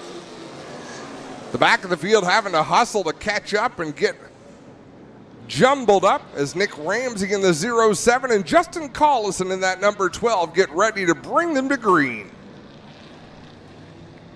Off of corner 4 they go. 50 laps the distance for the Quick Firestarter Super Stock Series round number 3 underway. What a great even start by these two youngsters. Down into turn number 1, the field goes. Nick Ramsey going to lead the way off of 2, leaving Justin Collison to battle with Garrett Tiemersma. Side by side as they're all over the place at the back of the field. Looked like Pete Vanderrees in the 7 might have got up into the wall. Everybody had to take evasive action. Garrett Tiemersma sails it down into the corner, trying to keep Justin Collison from taking that 2nd spot, but Nick Ramsey not quite as quick through the center as Garrett Tiemersma wants him to be. Here they come across the stripe. They put down lap number 2. Tiemersma's got Lane Zardo right behind him in his lane. Now Collison getting shuffled back to the 4th spot. Carson Nagy will look to get by him as well. I'll tell you right now what I like about Justin Collison. He's not trying to jerk the car to the inside and get down to the bottom. He's doing what he can to run as fast as he can up on the high side and turn laps. So what that does for him, it gains the respect of some of his competitors, and you might want that later on in the race. Here comes Ethan Constable now trying to work his way into the top 5 to the inside of the 12 of Collison. He'll grab the spot as Trevor Culver looks to do the same thing as that number 12 machine gets a bit of a hip check through corner 2 and gets sent back to 7th. Culver drove right in on the flat down in turn number 1, but was able to keep the car down off the number 12 of Justin Collison. Ray Morneau in the 0-3. He'll look to make the pass, so Justin Collison, man, he is driving for all he's worth to stay in position. I think he's going to be able to drop in front of Nick Troback in the 73, so he's still in the top 10, but not the same end of it as he was to start this race. How about Lane Zardo now at the front of the field, working to the outside of Garrett Teemersma, trying to get by for that second position as Nick Ramsey holding the field at bay right now as the leader. Good side-by-side battle for second. Lane Zardo bounced off the wall 2 or 3 times that lap on the back straightaway, and he could suffer the same fate as Justin Collison did, stuck on the outside. Now Carson Nagy to the inside of that 36 machine, and they're still bunched up behind him, although Lane got off a turn 2 well, but Nagy still on the bottom of the racetrack, that preferred line. Down across the straight. 8 laps complete, 42 to go here for the Quick Firestarter Super Stock Series round number 3. Nick Ramsey over Garrett Teemersma, side by side for third. Now as Zardo gets away from Carson Nagy, tucks back in line, and Teemersma, meanwhile at the front, stacked up behind Nick Ramsey. That accordion went back to about the 12th spot.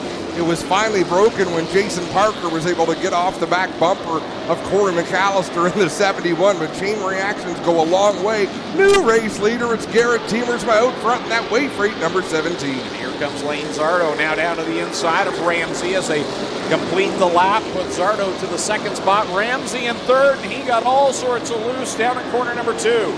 He might have had a little bit of help as he closed the door on Carson Nagy, but Nagy was already sort of there in that black 93. They're losing a lot of ground to the race leader, Garrett Teemersma, with Lane Zardo hot on his heels. Teemersma out in front over Zardo, then it's Ramsey. Oh, Ethan Constable got into the left rear of Carson Nagy. Nice save by the driver of the 11. And our points leader, Dwayne Baker, started 10th. Ray Morneau started 9th.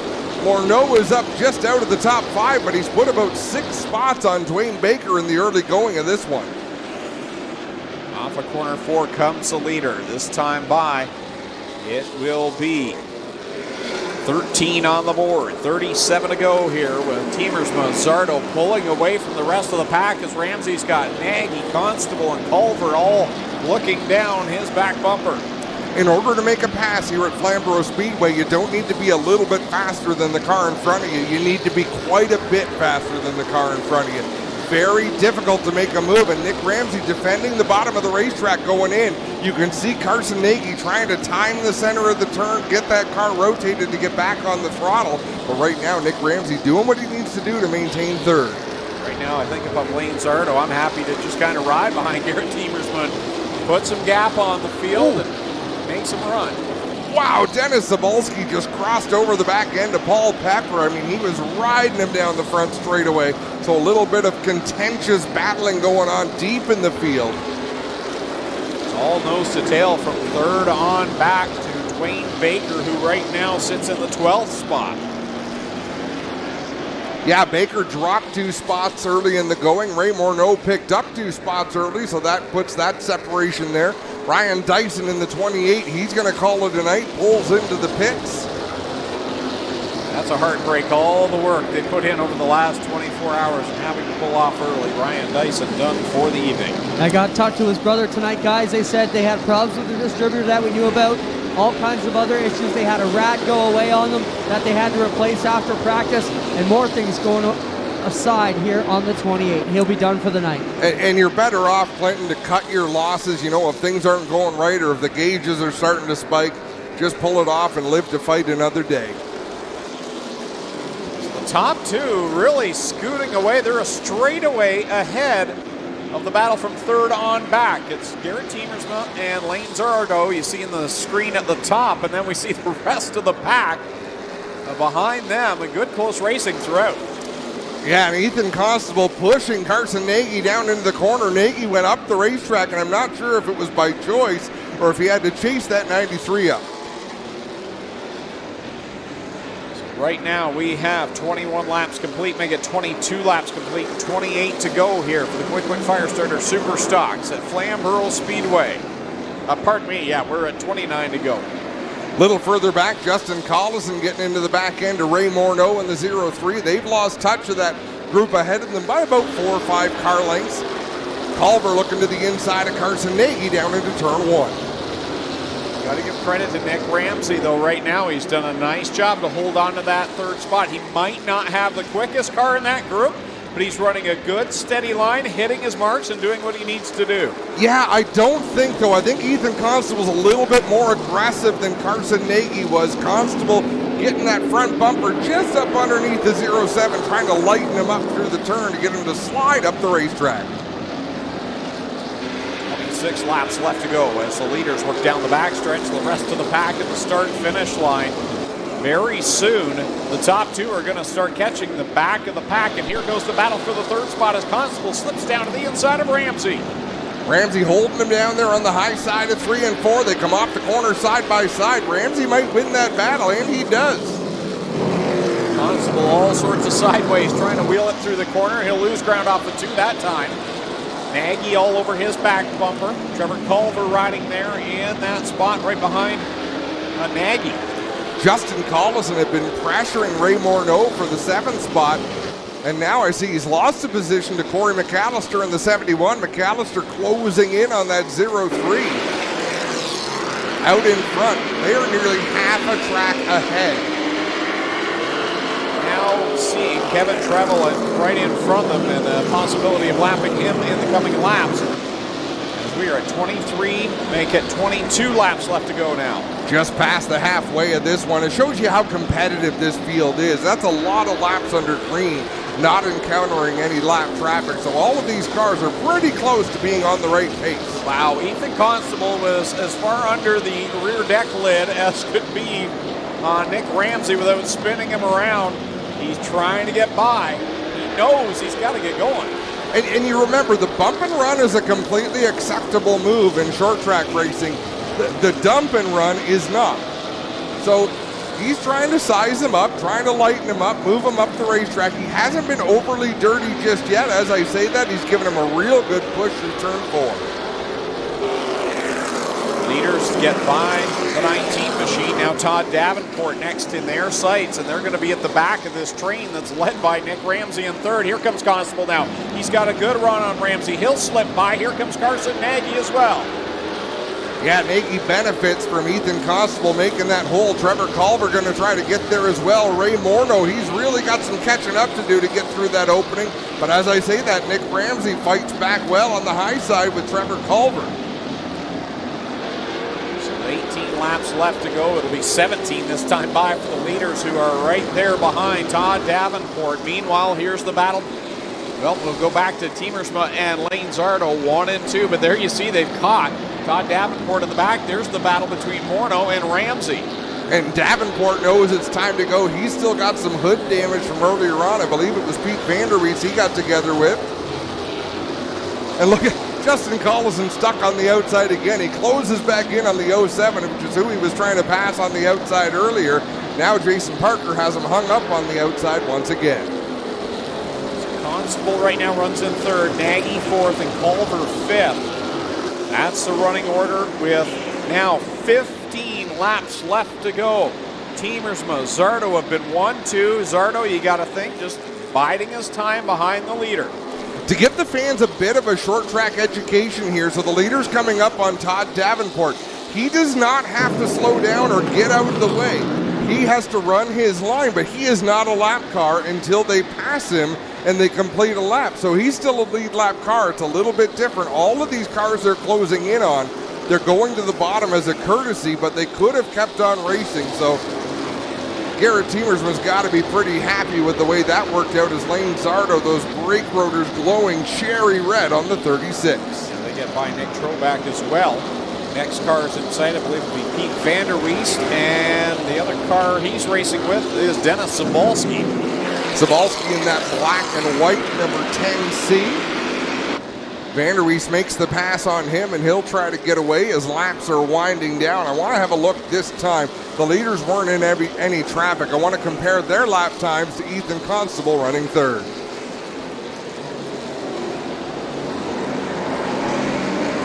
So the leaders right now down the backstretch as third place crosses the start and finish line, so still a half a lap lead. Yeah, and they're more than 1/10 of a second quicker, so even in open racetrack, they're faster than Ethan Constable in the 11. As Garrett closing in on Dennis Sabalski, Lane Zardo takes advantage. He looks to the inside down into turn number 3. Teamersma sends it deep down into the corner. A little bit of contact through the center, and the flagman urging Dennis Sabalski to get down to the inside and out of the leader's way. 9 laps left to go. Lane Zardo knows it's go time now. It's not just clicking off laps. It's time for payday. So he is going to follow that number 17 around Sabalski and then start his charge again.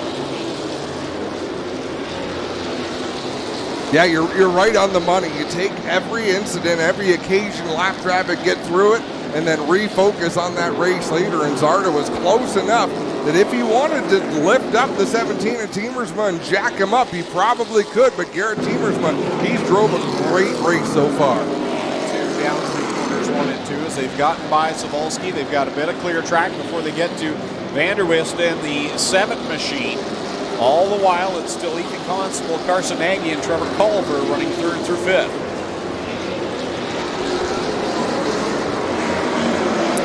Looks like Teamersma's struggling just a little bit to keep that car on the bottom of the racetrack. We're about to have 5 laps to go, so it's run great for 45 laps. Lane Zardo able to run a little bit lower on the racetrack. I'm going to throw something out there, Craig. I think this slower traffic is the best thing that could happen to Garrett Teamersma.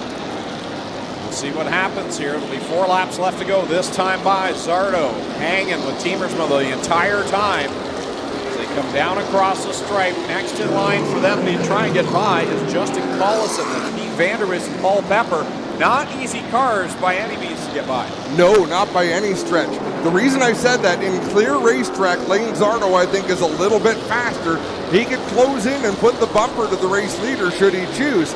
If you get into slower traffic and they've got to run up on the high side of slower traffic, it's harder for that second place car to really dig under him and gouge him out of the way. Here we go. This time it'll be 2 laps left to go as the leader works to the outside of the 7 machine at the line.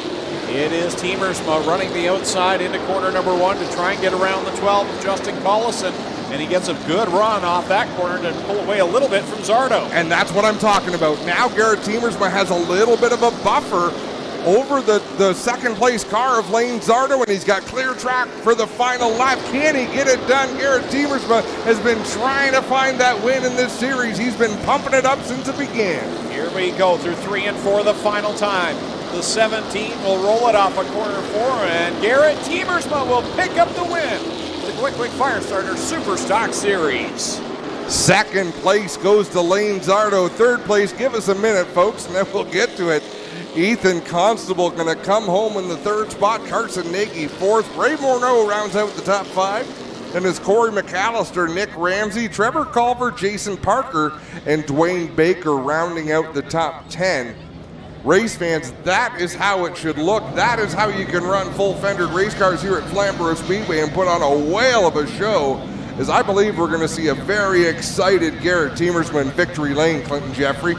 Not that we're throwing it to you. I just thought I'd mention you. You didn't have a lot of work to do in that race. There wasn't much carnage out there. That's all right. The vintage cars did a good job of keeping us busy. But what a great showing for these super stocks to have a clean race like that. Put on a good show. They definitely need it. Yeah, no, it shows well. It's a great new series. I'm sure Frank Wall will be happy with that. I'm sure the promoters will be happy with that. Here comes Ethan Constable rolling into victory lane with a 3rd place finish. And the man of the hour. Now, I'm curious. Garrett Teamersma has quite a look to him, like a young Tom Cruise in Top Gun kind of look. I want to see what his hair looks like. Because if you remember in driver introductions, you notice, Greg, his hair was perfect. Does it come out of the helmet the same way? We're about to find out. When I take a helmet off, my hair doesn't come out. Yeah, Garrett Teemersma is going to be one excited driver as he climbs out of this Way Freight number 7. And, boy, he had some rough luck last time we saw him at Sunset Speedway into the infield wall. And now here he'll win with a Quick Firestarter Super Stock Series, the 3rd ever winner in the series history, following Trevor Culver and Carson Nagy. Getting unbuckled down there and ready to meet our Clinton Jeffrey here in just a moment. Well, he's got the belts off, guys. He's just about ready to jump out here and greet this crowd. He gets his Hans device off, giving thumbs up to the camera, and we'll get him out here as he gets his epic racewear Victory Lane hat on and gets ready to jump out here. Being given the checkered flag, and you're not going to get to see that hair, Adam. He's got the hat on. Here he comes. How about it, Flamboro Speedway, for your Quick Super Stock feature winner tonight, Garrett Teemersma.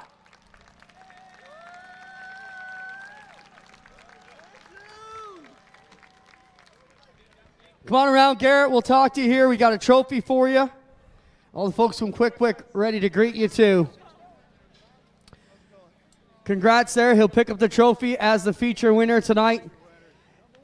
Garrett, let's talk about you and your attitude a little bit. You were pumped up when this series was announced. You put it on your calendar as one of the things you wanted to be strong and good at. You got it done tonight after some trouble early in the season, but you got to be really pleased. You dominated Lane Zardo tonight. That's not an easy deal. Man, I'm not going to lie. It's been a really tough summer for us. I mean, we've had a lot of good runs, and then we've had a lot of really, really bad runs.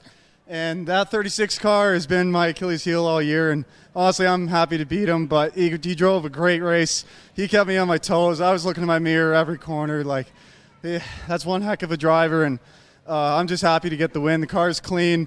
We had a blast tonight. The last time I was at Flamboro, we won the first race of the year. This place just seems to be great to me, and pumped, excited, happy, ecstatic, whatever you want to call it. That's what I'm feeling right now. Garrett, tell us about some of the people who helped you get this done tonight. Well, tonight, my sponsor, John Way, my main primary sponsor, they've been with us for 3 years. He's here tonight. So I got to thank him, first of all, because he's been supporting me since day one. We got to thank my Linex Newmarket, Simon & Sons Doors, First Choice Roofing, Bork Transmission, all the sponsors that made this series possible. Quick, APC, Epic Victory Lane, I'm forgetting them all. GeForce TV, you guys do an amazing job. I'm just so happy to get this interview for you. I told you I was going to talk to you later tonight. Yes, you did, and I told you to talk to me for the right reason. You did that. Congrats, Garrett. Thank you, Clinton. Thank you, everybody. Thanks for coming out. A pumped up Garrett Teemersma gets it done. We'll move over here and talk to Lane Zardo. We'll just jump out of the way, and they can have their Victory Lane go and jump over here. Lane, it can't be easy when you finish second here tonight. But still not too bad. I mean, you're one of the fastest cars in the province, and you got to be a little bit satisfied that you guys were able to drive away from the pack here tonight. I'm a little bit satisfied. I don't know. You look at my right rear tire. There's a little bit of wall marking there. We got doored a little bit in corner one, lap one, and then we're just trying to, ride out from there. We made a little bit of a gear change after practice, and I think it kind of hurt us a little bit. Didn't have the power that we're normally used to. But you know what? It's a good points day. Good points day for the Leslie Ford, Bester Forest products, Shook's Mechanical. My crew guys always give me a very fast race car, and for that I'm ever thankful for. They're making me look really good right now, and it's fun as hell to drive this Ford for them. Good job, Lane Zardo grabs second. We'll get over here and talk to Ethan Constable. Ethan, solid drive for you. I think a yellow might have helped you back these guys into your window a little bit, but they were gone from the get-go, and you're playing a bit of catch-up the whole night. More time, I think. Probably one of the better cars. Just got held up a lot. So, good night for you. Keep the car clean. Who do you want to thank, man? My mom, my dad, John McWhorter from Streamline Race Products. Pump My Tanks, like the lone sponsor on this thing, and all my friends and family for coming, really. It's fun. Solid drive. Ethan Constable, third place. Lane Zardo, second. Your winner, Garrett Teemersma, ladies and gentlemen. How about it for all the super stalkers in the Quick division here tonight? Great race, Adam. And nothing beats an excited winner like that. No, exactly. The energy from Victory Lane, that's fantastic. That's how you build race fans, right? Like, that's the kind of energy. Folks, if you're not already following Garrett Teemersma, Follow him online. He's great with the social media. We're going to take a quick break on G-Force TV. When we come back, more action from Flamboro Speedway.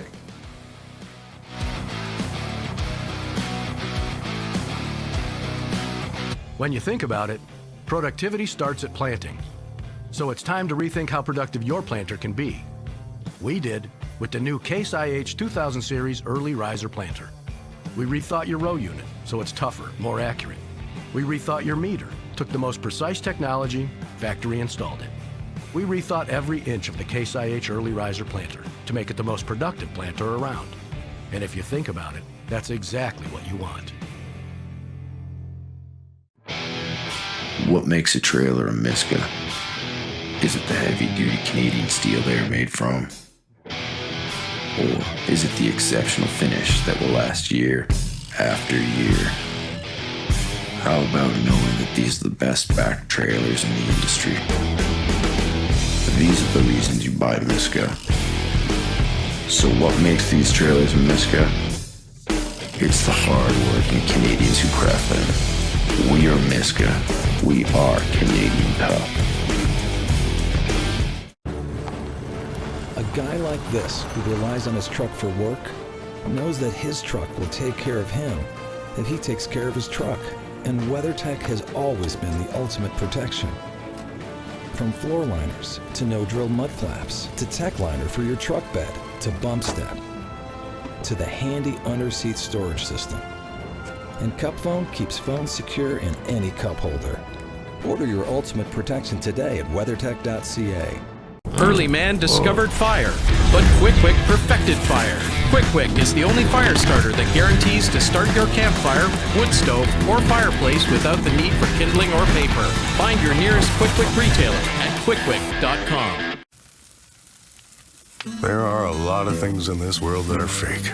Your food shouldn't be one of them. Pinty's Man Cave Ribs. Authentic food for real people. Crave the cave, friends. Pinty's Man Cave. This G-Force TV broadcast is brought to you by Epic Racewear. Race apparel for racers by racers. OSR, Canada's source for race car parts and consumables.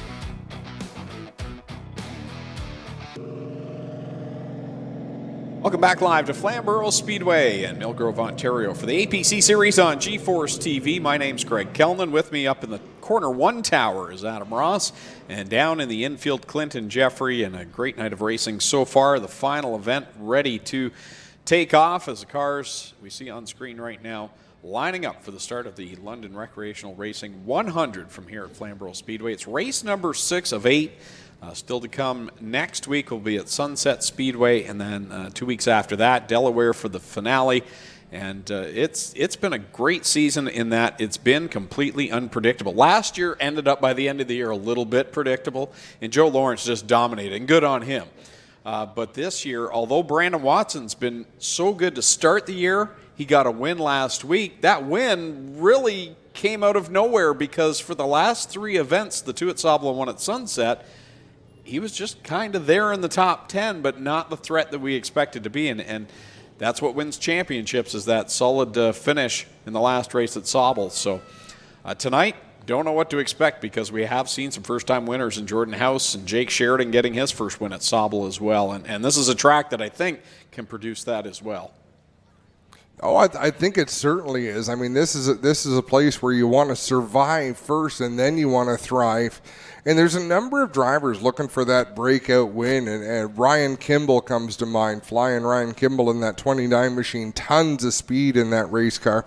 I'm just having a look. I know how the APC series, I thought I knew how the APC series does their lineups, where they invert the top 10 in points based on where you qualify, but it looks like Brandon Watson's starting a little bit better than that. He comes into this race as our points leader and looks to be lined up 6th. Well, I think that's because of the 3 drivers that have missed races, and they are in the top 10, as we see McGuinness, Steckley, and Pritico. Yes. That's going to put the monkey wrench in how that, because if you're a regular in like Brandon Watson, you're still going to get to start up further ahead of those drivers that didn't make the race. So I think that's the explanation. And another driver I really want to watch tonight, and this is obvious, starting from the tail tonight, it's going to be Trayton Lapsevich. He won that race the start of the year back in June, was it? The Grisdale Triple Crown round number 1. He's going to start from back in 25th place, and if there's a driver that can do it from the back, it's definitely Trayton Lapsevich. And at Canadian Tire Motorsport Park this afternoon, watching him battle out there with the likes of Alex Tagliani and Marc-Antoine Cameron, legendary road racers, and here's this kid from Grimsby. I mean, sure, he's watched his brother do it and he's watched his dad do it, but to actually go out there on that racetrack, I'll tell you something about CTMP, Moseport. It is a track where some of the best drivers in the world have opted to not race. Guys like, and I could have this wrong, Max Pappas, they came in there with those ultra sports cars, big name drivers who were towards the end of their racing careers. And the blind corners and the elevation changes, I said, you know what, this isn't for me. It is an unnerving racetrack. But someone like Trayton Lapsevich slips in there and can do it right away, and his little brother got a win last night, I see as well. Yeah, Ryden took the win at Delaware Speedway, so good for him. Congratulations there. It's funny, Caden, they are all so different. All of the Lapsevich kids are so very different. Caden Lapsevich had a certain attitude about him, and I think it served him very, very well. Like almost a chip on his shoulder type attitude, but in a positive way. Trayton is very polished and proper and polite. And Ryden is if you want to throw a great house party, invite Ryden Lapsevich. Like you just know he's going to be the life of the party and make things exciting and fun. You used a word to describe him earlier in the year, and now that word's escaping my mind, and it fit him to a T, what you called him earlier in the year, and now that's... I can't wait But if it's that description you just said.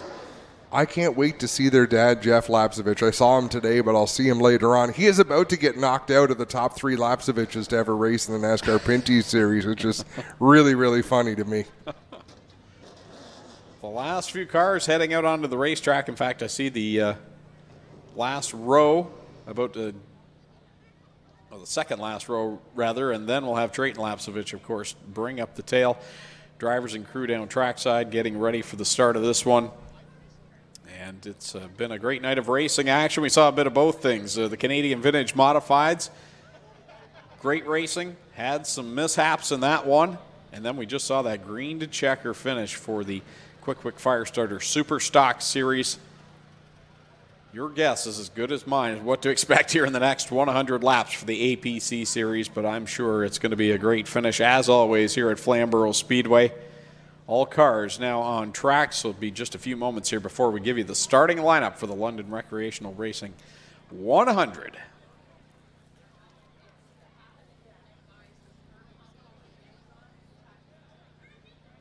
One thing that strikes me, Greg, the cars are so pretty.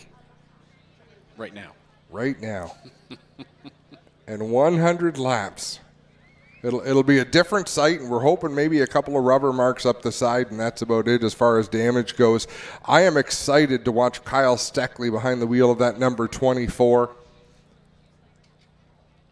He was a winner here recently in a 50-lapper where he opened up a big advantage and held on to that advantage. He's going to start right behind Brandon Watson in that number 9 machine, but has a great poise, great composure. In that regard, he reminds me of his dad, the unflappable Scott Steckley. And Kyle looks to have that mentality, but a great young race car driver. And some drivers can just step in at any level and seem comfortable, and that's how he seems. The way he carries himself, both on and off the track, he isn't raw by any means around the edges, and I'm sure that comes from following and watching his dad closely. And it doesn't happen by accident. I mean, these drivers come down here and they practice. Kyle Steckley has turned a lot of laps of practice here at Flamboro Speedway. Brandon Watson, who it doesn't matter who it is out there, if you think, wow, they look really good, it's because they've put a lot of practice in. Folks, it is time to introduce you to the starting lineup for the London Recreational Racing 100.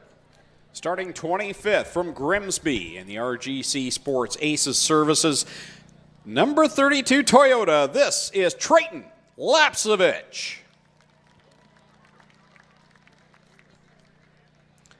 Starting 24th out of Sault Ste. Marie, Ontario, driving the Wardlaw Heating and Cooling, Northern Fencing, number 61 Dustin Jackson.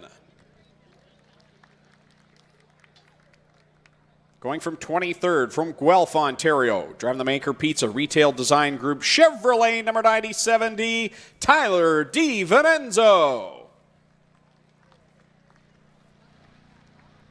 Starting 22nd out of Waterloo, the Blast Floor Coating Epoxy and Concrete Shot Blasting Latham sponsored number 1, Sean McGlynn. To his inside from Fraserville, the Custom Forming Walls, Bonsma Brothers Concrete Pumping, number 79, James Horner. Starting 20th out of Carlisle in the Maple City Tire, Transport Trailer Sales, Chevrolet number 27, Matt Box. Going from 19th out of Southampton, in the Tom Gibbons Concrete Finishing, Graham Family Auto Car Quest, number 10, Tom Gibbons. Starting 18th out of Allenford, the Zobel Falls Tent and Trailer Park, Stewart's Equipment Ford, number 81, Andrew Gressel. Starting 17th from Orono, the Mobile One B&W Enterprises Chevrolet, number 54, Danny Benedict. Starting from 16th out of Hamilton, Ontario, in the SSG Gloves Holdaway Motorsports, Toyota number 4, Connor James. And to his inside from Guelph, in the Wellington Systems Hose Tech Chevrolet, number 83, Dale Shaw. To row number 7 on the outside from Drumbo, the London Recreational Racing Chevrolet number 89C, Sean Chenoweth. And alongside him from Chesley, the Canadian Flat Roof Systems APC Auto Parts Centers Toyota number 17, Josh Stoddy. Starting in 12th out of Dorchester in the North Country Property Maintenance, APC Auto Parts Center, Ford number 3, Shay Gemmel. Going off 11th out of Dundas in the SDR Seating, Shaw Chassis, number 74, Eric Della Riva. Now race fans, your top 10. Starting 10th from Sault Ste. Marie, Ontario, the Sims Countertops Ford, number 47, Jordan Sims. Starting 9th from London, in the Global Warranty ToyotaTown.com Toyota, number 21, Matt Pritico. Starting in 8th out of Hagersville, in the High Reach Inc., Fernbrook Homes Chevrolet, number 13, Shane McGinnis. And going from 7th, out of Milverton, in the Quick Wick Firestarter, A.W. Millwright Stewart's Equipment, number 24, Kyle Steckley. Starting 6th, your points leader from Stainer, the Great Lakes Concrete, Barry Frame and Alignment, Sheer Metal Products Ford, number 9, Brandon Watson. To his inside out of London, the APC Auto Parts Centers Total Lubricants, number 22, Pete Shepard III. Starting 4th, he's the champion from 1 year ago from London. In the Pennzoil APC Auto Parts Center, Chevrolet number 78, Joe Lawrence. And starting in 3rd from Cambridge, in the Cambridge Rigging Transaxle Chevrolet number 84, J.R. Fitzpatrick. On the outside of your front row, from Mount Bridges, the Cameron Crane Pride Seeds Vibrant Farms Ford, number 52, Jake Sheridan. Just in time, Jake. And your pole sitter from Norwood, the SMG Motorsports JBEX Construction Chevrolet number 29, Ryan Kimball. Well, Ryan, we got to talk about this. Pole sitter tonight. You've had some quick runs here. How do you feel at Flamboro, Ryan? We feel really good here. The guys gave me a really good piece, so hopefully we can bring it home one piece, and Jake and I don't do what we did at Sauble there, and hopefully we can get out front and just run a bunch of clean laps here and see what happens in the end. But can't say enough about the guys. They put a real good car under me here, so we'll see what we got.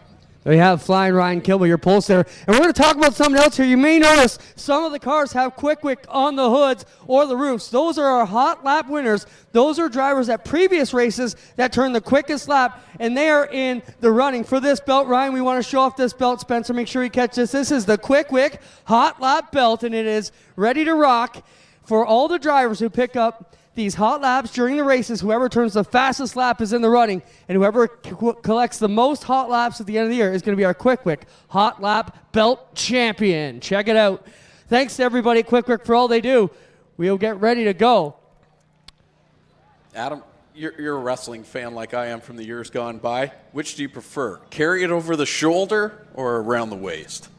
The only way is to carry it over your shoulder, but once in a while you make that movement and show the belt. And I'm saying it as though people can see it. You and I are sitting in a dark room, and you're beside me. You can't even see it. But folks, we are going to take a quick break. When we come back, it's going to be time to fire the engines and go racing on G-Force TV.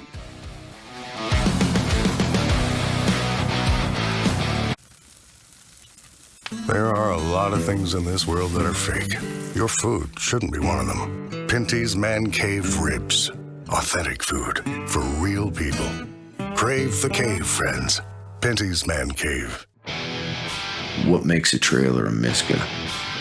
Is it the heavy-duty Canadian steel they're made from? Or is it the exceptional finish that will last year after year? How about knowing that these are the best back trailers in the industry? These are the reasons you buy Miska.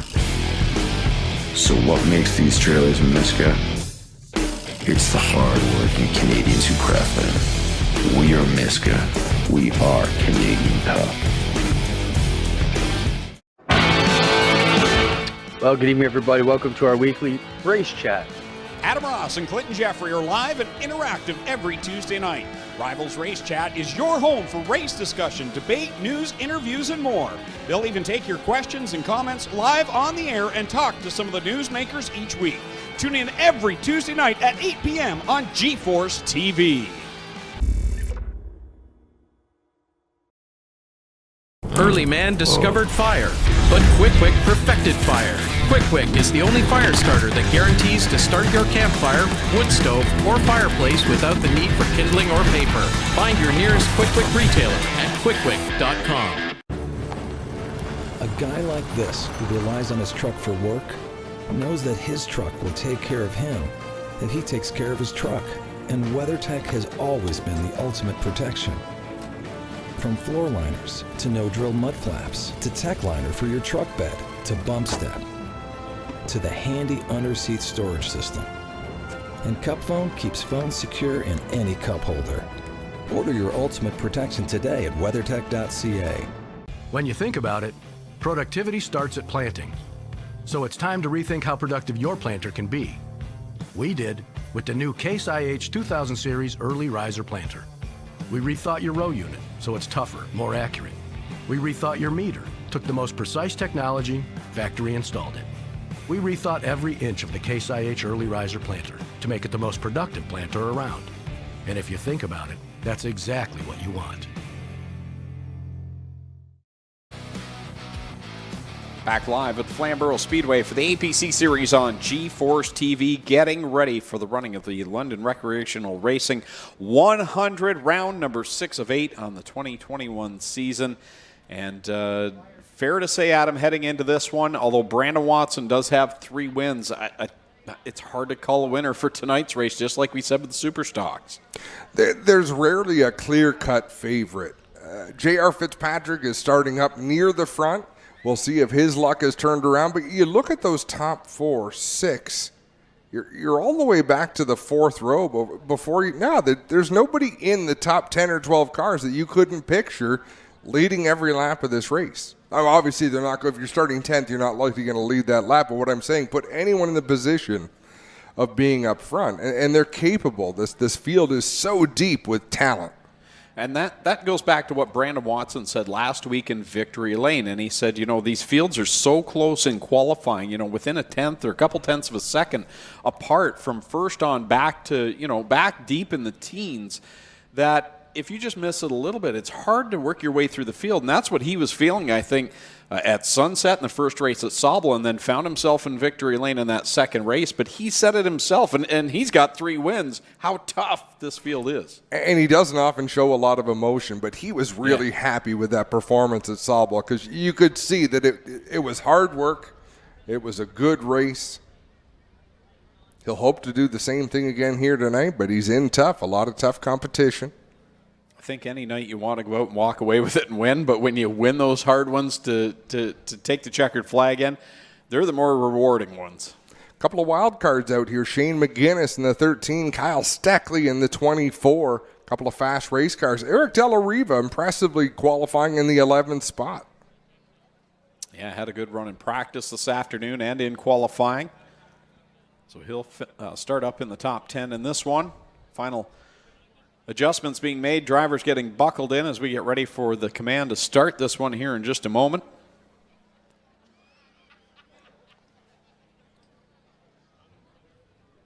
.100 laps. There's a chain of command and a chain of communication, and once word gets down to Clinton Jeffrey, I'm sure we'll see a light pop on that camera there, and he'll spring to life on the front straightaway. But now you see fewer and fewer people on the front straightaway, 1 per car. Let's send it down to Clinton Jeffrey. Well, we're down here with Mike Schmidt from London Rec. Mike, it's the London Recreational Racing 100. It's great to have your support. Let's talk about why a guy like you gets behind this. You're involved with a lot of these teams, but it's real special to have the APC series here with your company name on it. It's just all about fun. Just have a blast. You're having fun? Always. Let's see if you're having fun at the end of 100. Mike Schmidt here supports a lot of the teams, and we definitely appreciate all he does for us. We're just about ready to go. We're just waiting for final prep here. We'll get the word, and we will get the folks from Quick here to fire it up for us, just like we do multiple times throughout every race night, guys. And Clint, we've got to give a special shout out to Josh Stoddy and his family. His cousin Brad died a week ago, 47 years old. The funeral was today, and they're here racing, so the family's in different spots, but their thoughts go out to the family of Josh Stoddy, and hopefully they can enjoy watching him race here tonight and forget about things for a few minutes, but we need to mention that. Hardcore racers, the Stoddys. And this is a track where he had a very solid run here earlier on in the year. He was really placing himself in a good position to be there at the end, and then just got wrapped up in something that really wasn't his doing. So Josh Stoddy, I'm sure, excited to come back here to Flamboro. Flamboro is a great equalizer. You go to some of the bigger tracks, and you need a lot of race car to really be successful. Flamboro, this is a gladiator ring. This is a bull ring where you need to be elbows up, and if you have a car at the end, you've got a shot. And that's the fun part.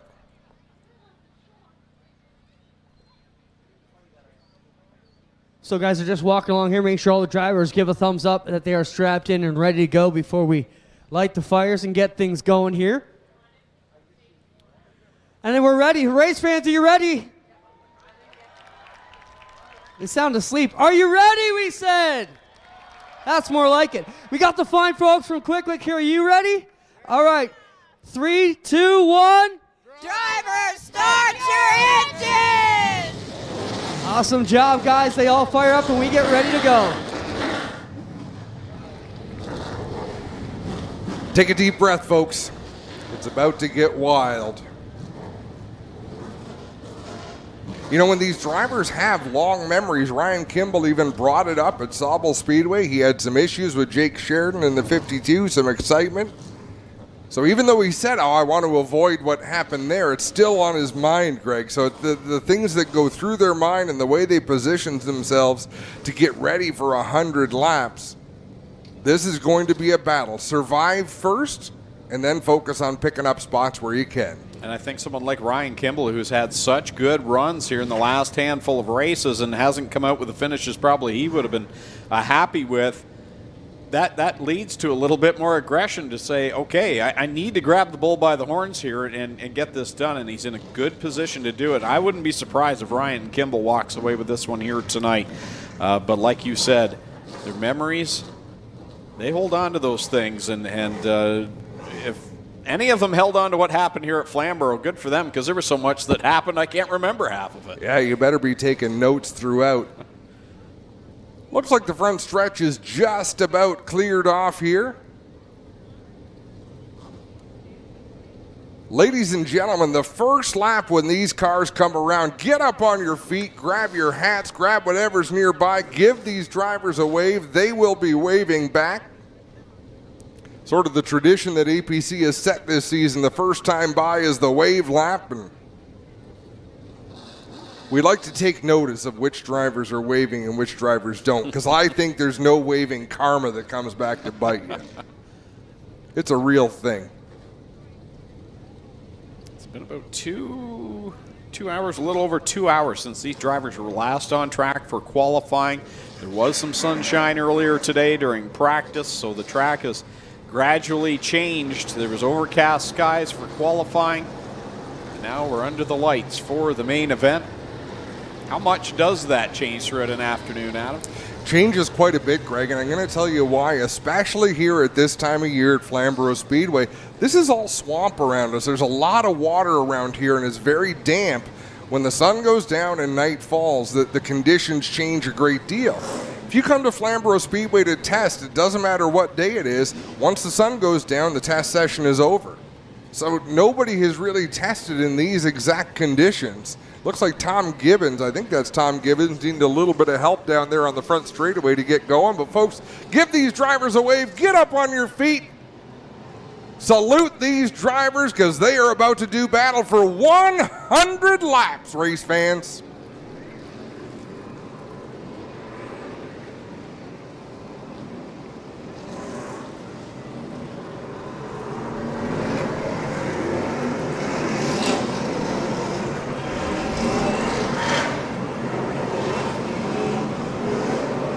Another fantastic field of cars here tonight. The APC brings you quantity and quality. The names, the machines, the events, the facilities, everything about the APC series is first class. And those that run it at the top all the way down. And we're thankful to be a part of that here on G-Force TV. It's really a privilege what we get to do, and we talked about it all last season when we were doing it with empty grandstands. It's even better with full grandstands. It's exciting to be able to present these races and bring the excitement, and we do that with so much help from someone like Clinton Jeffrey, who's down on the racetrack. I mean, you get more up close and personal with these races than just about anywhere else. Our camera operators and our Clinton Jeffrey are willing to go pretty much anywhere they need to go.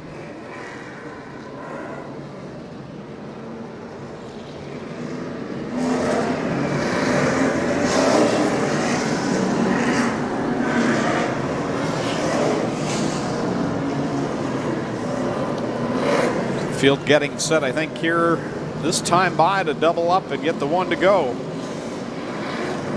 For those of you watching on the stream, feel free to make your picks now. I know some people are already chatting about how many are going to make the finish. That's always the question to be asked as we go one to go. The field stacks up. In order to finish first, you have to finish. Ryan Kimball, Jake Sheridan on the front row to bring us to the green flag. The Bennett Chevrolet pace truck will pull off into the infield. We're ready to go racing, Adam. Field checking up on the back straightaway. Little bumper tag being played. Ryan Kimball rolling up into the throttle already through 3 and 4. Green flag is in the air. Whoa, trouble. Turn number 4. Oh. Sean McGlynn before they even cross the start-finish line. Tom Gibbons, Sean McGlynn, James Horner, and one other machine in the mix there, Tyler DiVincenzo. Yeah, Tyler DiVincenzo in that. Now, Trayton Lapsovich came out of that. I didn't see if he was at any part, if he got any contact in that, because he would have been back there in that back row. I don't think he did get a piece of that. I think he had checked up to avoid it. Clinton Jeffrey immediately on the scene, and I got to think, Clinton, the worst damage that would have been done in that wreck was when McGlynn came across the front end of that 79.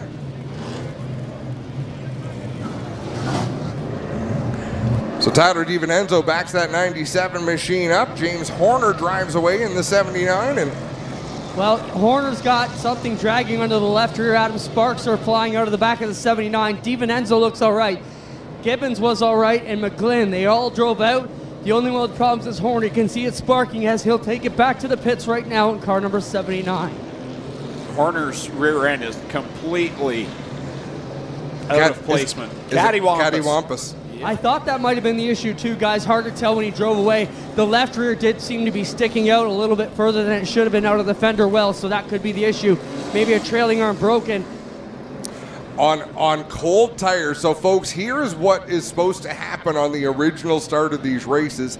They should not be accelerating until they get into a straight line. Look way up at the top of the screen. Might have been some contact between Tom Gibbons, I'm not sure. The goal is to get as much of the field in a straight line as you can before you throw the green, before they start to accelerate. Because deep in this field, they're having to come up on the throttle. These tires are ice cold. They haven't come up to temperature. It's very challenging to try to accelerate in the turn and get to a straight line, and it didn't work out there. We got a look there on the drone shot as they stacked up in corner number 4. Try that one all over again. Let's have another look from the drone. First car, yeah, looks like it was Gibbons, and whatever happened, Gibbons recognized that the one car was in trouble, whether he made some contact, because he really slowed down, and it still wasn't enough as McGlynn went around. And as you mentioned, Trayton Lapsovich did not get involved in all in that. He was able to just whoa up and go around the outside.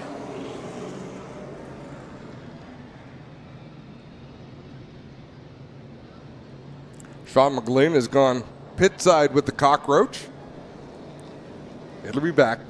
I was just going to say it'll be back. He took a pretty hard lick with that car at Sunset, I believe it was. And back and ready to go. Clinton had just finished saying his night's definitely done as he popped out of the pits and drove away.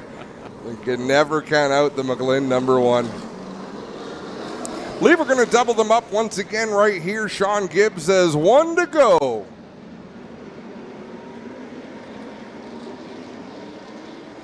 The field closes in, fans out 2 wide. The ambulance is back in position, but I don't see that McGlynn number 1 just yet. He's still, there we go. And he may wait at this point for the field to come by before he rejoins the tail end.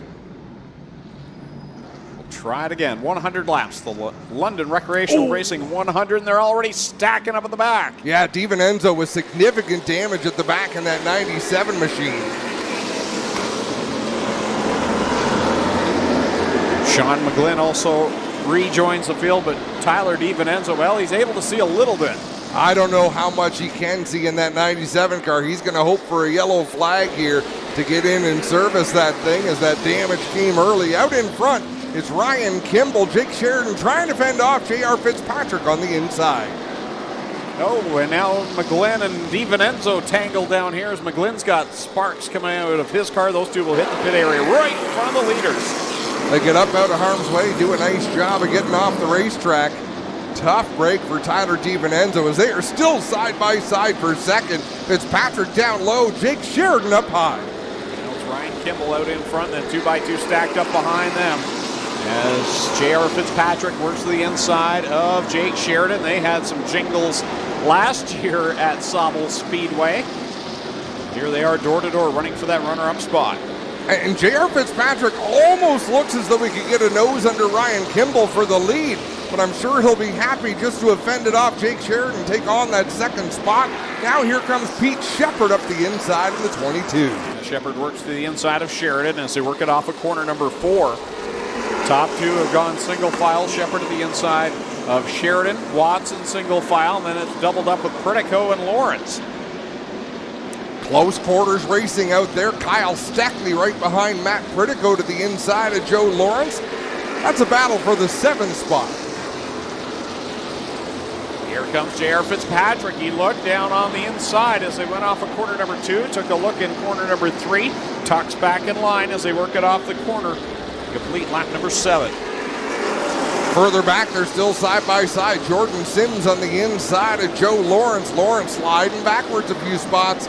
Shane McGinnis now to the inside. Right behind him is Shea Gemmel in that number 3. Not much of an opening for Joe Lawrence to try to get down the racetrack. So out in front remains Ryan Kimball over J.R. Fitzpatrick, Pete Shepard, Jake Sheridan, and Brandon Watson. The top 5. Matt Pritico up there in the thick of it as well. There's a spot just past the entry of turn number 3, and Ryan Kimball's car bobbles. See if he does it. He's done it a few laps here, and that's where J.R. Fitzpatrick has to make a move. Right there is where Kimball hasn't been able to get back to the throttle. This time, he was able to get there, but that's where the opportunity is presenting itself to J.R. Fitzpatrick to try to dig a nose underneath. Down into corner 3 they go. Fitzpatrick again gets a good run into the corner. He's got Pete Shepard all over his back bumper. As right now we are at 11 laps complete in this one. Further back, Eric Della Riva on the inside, and that 74 of Josh Stoddy in the 17. Right behind him is Dale Shaw on the 83. We're at the front. We have really stacked up the field. Yeah, from Kimball all the way back to that battle with now it's Stoddy and Dale Shaw. It's single file racing. Some of these drivers, maybe that's a good thing. Log the first part of this race and get some laps in. The leader is not really setting a torrid pace to catch the back of the pack by any means. No, 3 and 4, he's getting around 1 and 2, not bad. 3 and 4 seem to be a bit of a problem right now for Kimball, and it's the transition, getting off the brakes and getting back to the throttle. That's where Fitzpatrick keeps getting to the inside. This time Kimball tries to close the door. Fitzpatrick gently nudging him into the corner, saying, hey, I was here. Off the corner they work it. J.R. Fitzpatrick, will he try to get down in 1? Doesn't have the same run that he had last time. It remains single file, in fact, throughout the field right now as things get spread out a little bit more. There he goes again to the bottom, just getting the nose, but again, Ryan Kimball's so good getting on the throttle. He's not having to lift, he's just using a bit more racetrack coming up to the wall, so he does get good momentum and put the horsepower down. J.R. Fitzpatrick not able to drive on by. 17 laps complete in this one, 83 to go in the London Recreational Racing 100 from Flamboro Speedway here on G-Force TV. As it's Ryan Kimball, J.R. Fitzpatrick, Pete Shepard, right now the top 3.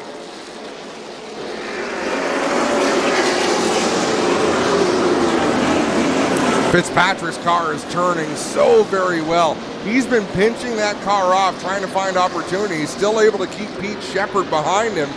I don't know if Shepard is hanging back just a little bit or if he's comfortable running there. Here comes Brandon Watson. He slips to the inside of Jake Sheridan looking for the 4th position. So the first movement in the top 5 takes place. Matt Pritico now trying to make the same move to the inside of Sheridan. Pritico down on the bottom. Sheridan will run him as low as he can on the racetrack, but still Pritico with that line. Kyle Steckley not going to give up the bottom. He drives to the inside as well. Jordan Sims right behind him. 21 laps into this one. It's Ryan Kimball, J.R. Fitzpatrick, Pete Shepard, Brandon Watson, and Matt Pritico, the top 5. Pritico looks to the inside of Brandon Watson in corner 3. Now they all stack up. Brandon Watson, nice save.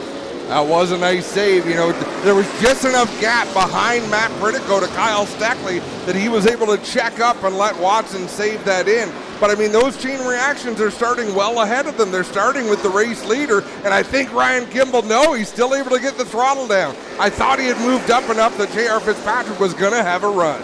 Oh, Fitzpatrick goes around in corner number 2. And a couple of other cars slide through the infield. Yeah, McGinnis goes around. Jake Sheridan went for a long slide. Shea Gemmel comes to a stop to avoid contact. And the other car up there, Sean Chenoweth in the 89C. Thankfully, it doesn't look like anybody suffered much damage. Yeah, the 89C looks all right, guys. We wait to check out the 13 here. J.R. Fitzpatrick going to be a little bit steamy under the helmet of that 84 machine. The McGinnis car looks all right as well, guys, as far as we can see from the right side. We'll jump over here and look at the Chenoweth 89C from its right side. Yeah, everything looks good on the Chenoweth London Recreational 89C. We wait to see what's up with the McGinnis machine. Everyone did a real good job there of getting checked up. We'll have a look at the replay down into the corner. Fitzpatrick with a bit of... Spencer, I need you to show that again. Okay, here we have a look at them down into 1 and 2. I think JR just came off the back, but like getting off the back bumper of Ryan Kimball. See, he closes in there. Avoids Ryan Kimball, but checks up a bit, and Pete Shepard did not check up a bit. And I mean, that's not a dirty move by Pete Shepard. We were seeing that kind of accordion checkup effect for the last number of laps. We saw it a lot of times there. Jake Sheridan did a nice job. Watch him get by the 84, and he'll maintain his position. So Sheridan is about 5 cars back. He drops to the inside. McGinnis. Oh, wow. McGinnis helped him. He got into the back of Sheridan, got him sideways. That pointed Sheridan to the inside go-kart track, and he was able to weave around J.R. Fitzpatrick. I mean, we've got looks from every conceivable angle of this one.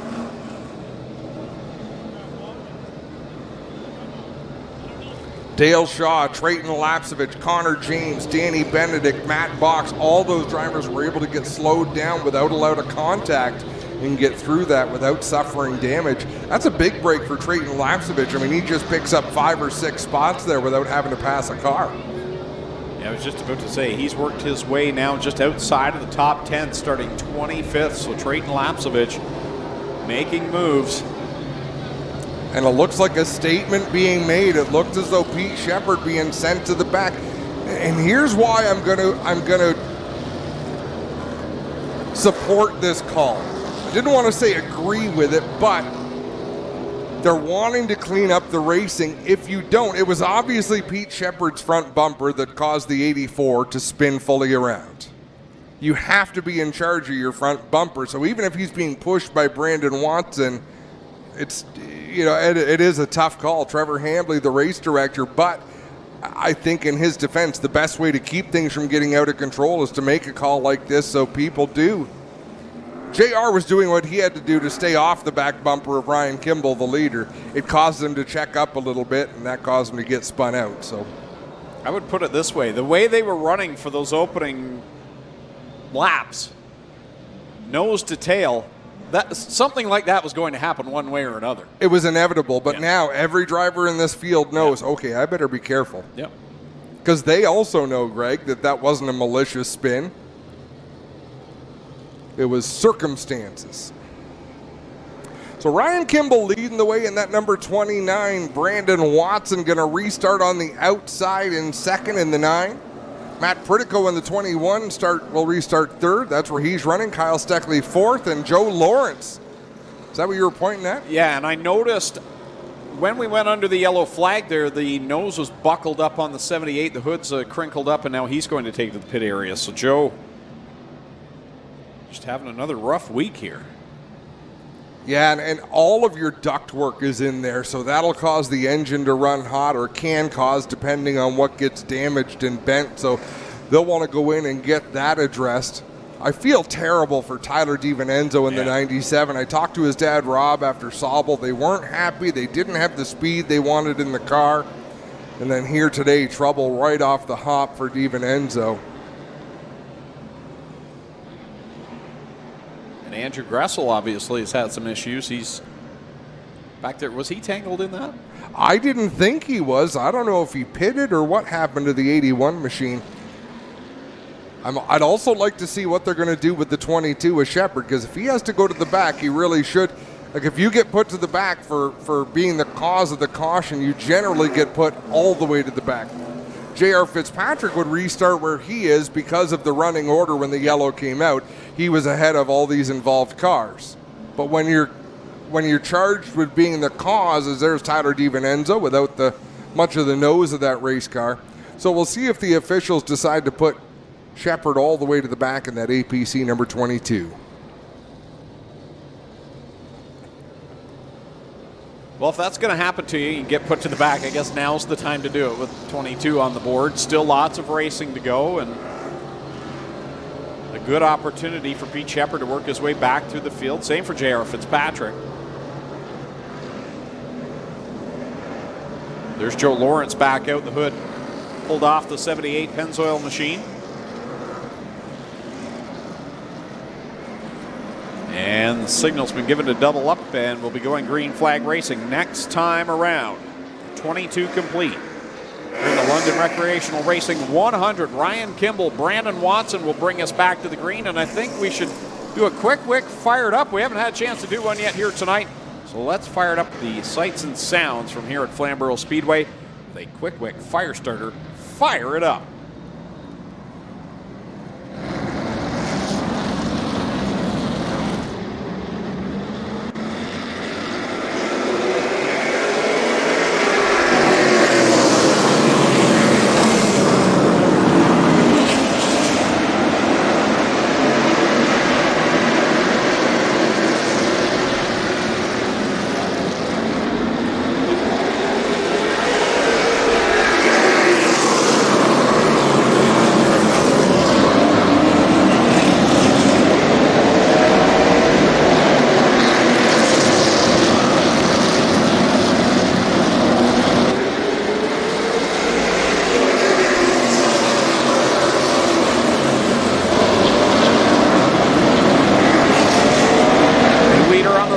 That time by Brandon Watson, the point leader, edged in front of Ryan Kimball, who's trying to hold on to it. Here comes Matt Pritico making it 3 wide. Pritico wisely backed out of it, but 2 laps ago, Brandon Watson ran Ryan Kimball well down the racetrack, and he did it from a curious position. He was behind the 29, but was still able to run him down the track, but he can't clear that 29.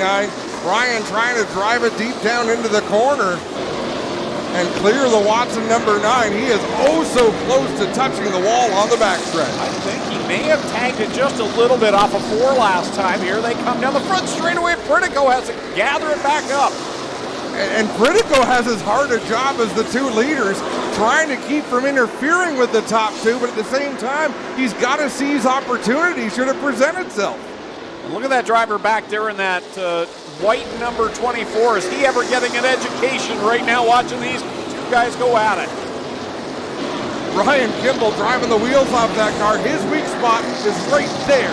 Halfway between 3 and 4 is where he loses a little bit of speed. And Brandon Watson able to clear the 29. Not so fast. Kimball drives it deep down into the corner. A great 1 and 2 for Ryan Kimball. Contact! Wow, went up over the left rear of Brandon Watson. Now he will drop down to the inside. I thought he was going to lose the spot. Looks like Matt Pritico will be able to get around the 29. Nice bit of driving by Matt Pritico on that 21 to sling it to the high side and make that pass.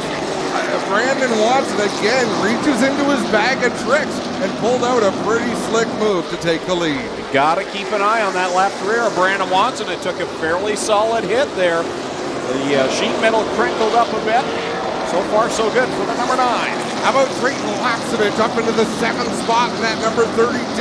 I'm watching the youngsters. Lapsevich in the 32. Kyle Steckley in the 24. He is looking for the 3rd spot. So it's Watson, Pritico, and Kimball right now the top 3. Kyle Steckley having a good solid run in 4th. He's got Jordan Sims right behind him. Matt Pritico keeping pace with Brandon Watson. They've opened up about 6-8 car lengths over Ryan Kimball, who's hanging on to that 3rd spot. Top two with a bit of a gap back to Ryan Kimball, and I'm sure if you're Ryan Kimball, he's probably thankful right now. Just catch your breath, settle things back down, get back into a rhythm after a few very hectic laps. Kyle Steckley in the 24. I've got to think doing the same thing. He's got a fast race car, a very smooth driver, so he's got to be calculated here. We watched J.R. Fitzpatrick get spun out trying to size up Ryan Kimball, so Kyle Steckley has to find a way to get around that 29 to avoid being swallowed up by the cars behind him. Critico keeping pace with leader Brandon Watson as we see that left rear quarter panel now flapping in the wind of the 9 of Brandon Watson. Top two with the gap back to Kimball. Steckley running in fourth. Sims right now fifth. Sixth, Jake Sheridan. And there is Trayton Lapsevich in seventh. Here goes Steckley to the inside of Ryan Kimball. Big move down into 3 and 4. Kimball slides up the racetrack. He could be in trouble of losing a number of spots now. Yeah, Sims gets by. Here comes Sheridan. No, he'll tuck down in front of Jake Sheridan. He's got pressure on the outside of him in the form of Trayton Lapsevich. Lapsevich working the outside of Sheridan. That is not a popular way to make passes here at Flamboro Speedway. It is a hard way to get it done. This time by, it will be 40 laps complete. 60 to go in the London Recreational Racing 100 from here at Flamboro Speedway on G-Force TV. Watson and Critico pulling away from the field. Jake Sheridan had his nose to the inside of Kimball between 3 and 4. Had to back out of it, couldn't put the power down out in front. Brandon Watson setting a torrid pace, but Matt Critico matching him turn for turn. Steckley and Sims right now back in the third and fourth spot behind these two, Brandon Watson and Matt Critico. The first action for position is Sheridan and Ryan Kimball. Kimball continuing to try to hold on to that number 29 after starting from the pole.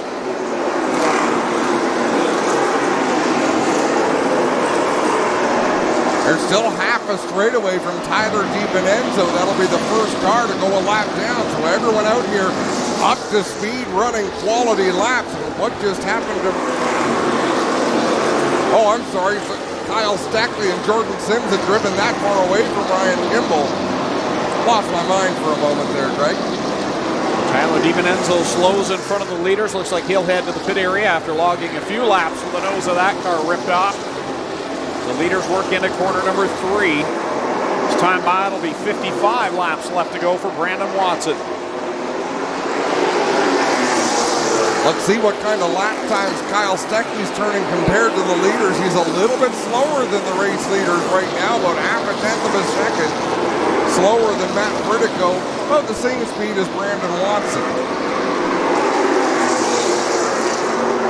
Qualifying earlier on tonight, it was Kyle Steckley, the only driver below the 15-second mark. And he's still hanging in there inside the top 3, and he's not letting the leaders get away by any means.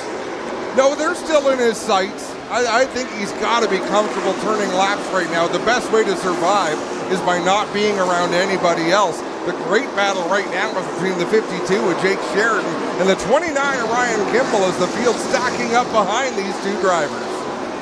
Yeah, we got some good quality cars lined up behind these two as they're battling it out right now for that 5th position. Sheridan gets a good launch off the corner. Tries to sneak it down to the inside in corner number 3. That seems to be the key for these drivers. If you can really get alongside him in 3, he struggles between 3 and 4. So Sheridan's going to try to make that move. Oh, he gets out of shape in turn 2. Here comes Lapsevich. Yeah, that was all Lapsevich needed to take advantage of it and draw up alongside the 52. Now he'll go door to door down the front stretch and take the spot away from Sheridan.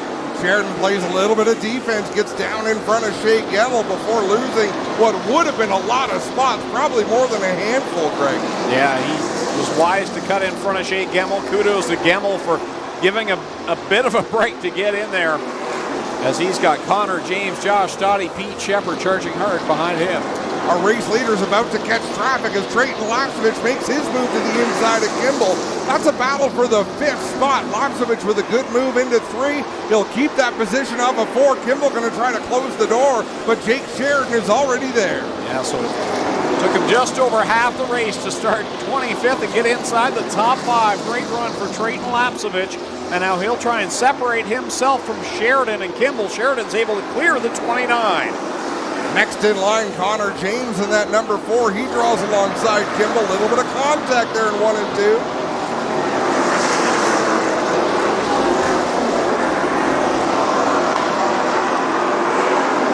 2. Leaders working through some slower traffic. Tom Gibbons, Matt Box will be next. They've gotten around Dustin Jackson.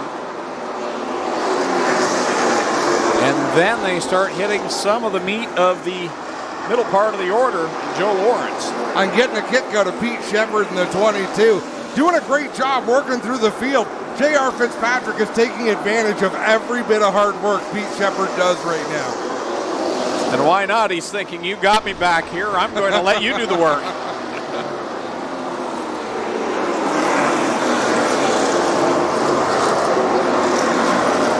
Leader across the stripe that time right there. 43 laps left to go in this one. Matt Pertico now has dropped off a couple of car lengths off the leader. Kyle Steckley stretched away from Jordan Sims a bit. Yeah, they had a little bit of slower traffic to work through. Brandon Watson got through a little bit cleaner than Matt Pertico. Further back in the field, Ryan Kimball is struggling now. He's having a hard time keeping that 29 on the bottom of the track. Josh Stoddy to the inside now. He's got Pete Shepard right behind him. J.R. Fitzpatrick is next in line. He'll look to the inside down into 3. That's got to be an awful feeling when you know you've got a fast race car at the start of the night, but things just not going his way here. Driver the number 29, Ryan Kimball. He had to drive that car really hard earlier on, trying to hang on to the lead, and I think his tires are paying the price right now. Leader Brandon Watson now can see Joe Lawrence, and Joe sits right now in the 19th position. And there are some tough cars to pass right in front of leader Brandon Watson. Things are going to pick up in a moment. You got that right. We've got points runners back there. Dale Shaw getting rooted just there by Sean Chenoweth. A little bit of contact, but Chenoweth knows the leaders are closing in. It's time to go. 38 laps left in this one. The London Recreational Racing 100 from Flamboro Speedway here on G-Force TV. Greg Kellman along with Adam Ross, Clinton Jeffrey down trackside. Some great racing action all the way around the track. Yeah, there really is. It's good, hard, clean racing so far. We hope it stays that way. Brandon Watson with about 5 car length advantage over Matt Vertico, but he has now caught Joe Lawrence in that 78, so he's going to have to be up on the wheel and be mighty sharp to work through this slower traffic without opening a door for Matt Vertico. Whoa! Brandon Watson nearly drove into the back of Shane McGinnis there as McGinnis dropped off the pace, and now here goes Matt Vertico. Man, oh man, it only took one slower car, and there's Vertigo right on the back bumper of Brandon Watson. He closed the gap very quickly. He's right there now as they'll drop on the back end of the 78 of Joe Lawrence down in corner number 3. This time that'll be 34 laps left to go, and some very tough traffic to get by in the form of Lawrence and Gressel are racing each other. Gressel showing some sparks. And again, both of these drivers are on the lead lap. They don't have to move over and get out of the way of the leaders. Of course, the officials appreciate it when they do. The leaders appreciate it when they do, but they don't have to. Their job, if we're being specific, is to stay on the lead lap. Andrew Gressel now has gone a lap down to the leader, Brandon Watson, and Matt Pertico gets by him. Now Watson will look to get by Joe Lawrence in the 78. And all the while, I think Kyle Steckley's beginning to close the gap on these two.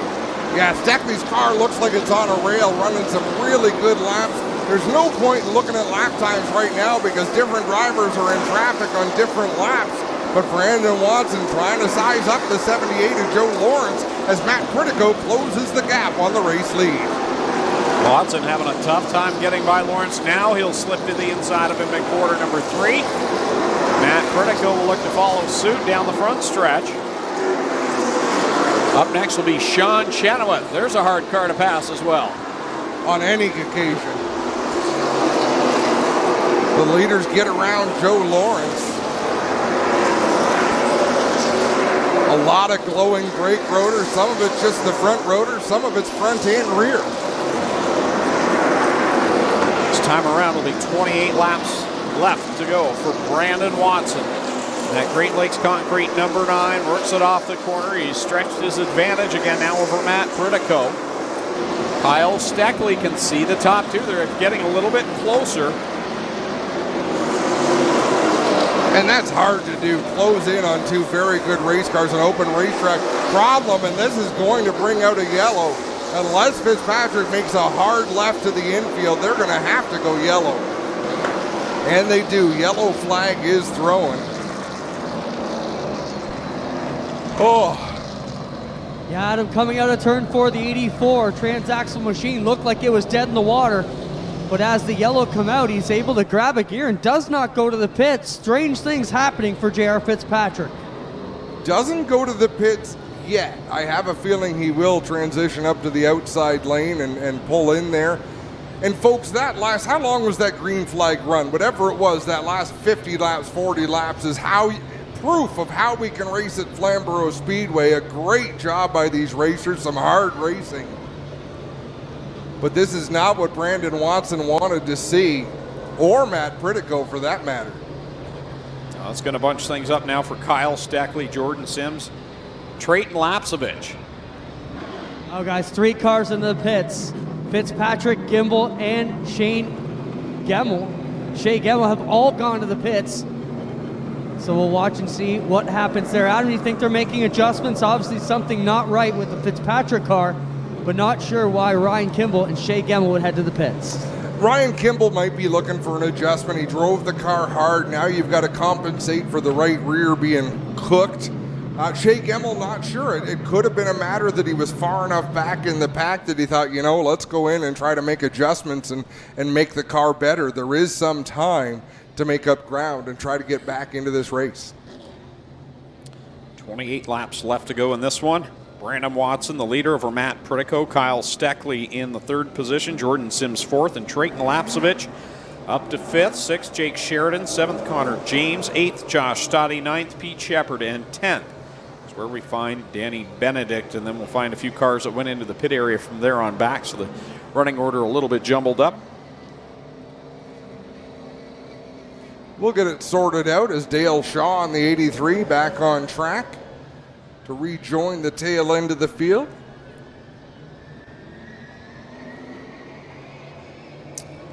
Well, we're in that window now where things are about to heat up. Yeah, this restart's going to be a tough one. Look at this inside row. Brandon Watson in the 9, Kyle Steckley in the 24, Trayton Lapsevich in the 32. It almost doesn't matter beyond that. Those are 3 drivers who've shown really good speed. If they get nose to tail, they're going to make life very challenging for Matt Pritico in the 21, for Jordan Sims in the 47, for Jake Sheridan in the 52. Nice race for Jordan Sims in that 47. A good top 5 run for the driver who travels a long, long way to compete with us week in and week out on the APC series. Sault Ste. Marie. Kind of a reverse night for him, because we've seen him up either on the pole or near the front and have some issues and kind of get shuffled back and still have some quality runs. Tonight, started 10th, works his way up to the 4th spot. So good solid run for Jordan Sims.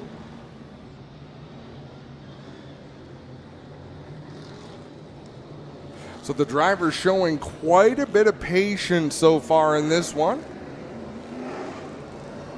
So it looks like scoring, sorting things out, or there may be a couple of courtesy laps being given to some of our drivers right now. I think that might be Shea Gemmel, who rejoins the field out of the pits in turn number 4. Nope, I'm mistaken. I thought it was a car with no hood, but it's Matt Box with a black hood. Shout out for Connor James having a good solid run there in the 7th spot. Good to see the SSG Gloves number 4 Toyota up there.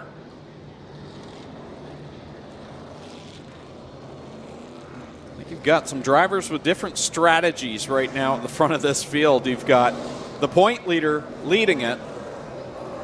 Matt Pritico, who's missed races, not in it for points. He's in it for a win, as is Kyle Steckley. And then you get Jordan Sims, who is in a points race. He's points racing. He's inside the top 10. But some different strategies. Joe Lawrence back on track. Ryan Kimball back on track.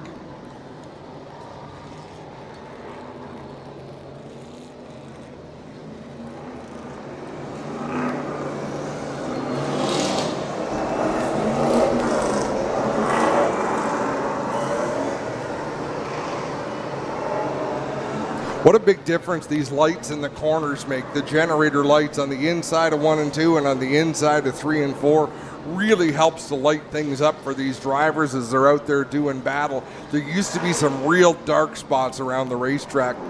The Casale brothers have made some improvements and gotten that much, much better. I believe if there was courtesy laps, that would be pretty much all of them, as all the drivers have come back onto the racetrack. So we may see this field take shape out of turn number 4 and prepare for the restart. 28 laps left to go. Don't forget, if you're watching with us right now on GeForce TV, we'll be back live tomorrow night down at Brighton Speedway for the back half of the Labor Day Classic weekend. Tomorrow night, 6 o'clock is race time of the Pinty's Knights of Thunder 360 sprint cars. The Action Sprint Tour presented by Pinty's, along with late models, Thunder stocks, also the Comp 4s and Stingers. Brighton Speedway tomorrow night live here on GeForce TV. Wonder how calm Kyle Steckley is right now. You know, are your nerves jacked up behind the wheel of that number 24 machine? Good question. He doesn't strike me as the type that really would be nervous, maybe. Well, Adam, if you're nervous before the race, are you nervous now? That's the question, because Steckley did have some butterflies, obviously racing with the best in Ontario, and being very young still, Adam. I think he's only about 15 still. It might have been the great Butch Miller. I remember reading a quote, of course you get butterflies before a race, you just hope they're all flying in the same direction when the green flag flies. Let's do a quick wick, fire it up with 28 laps left to go.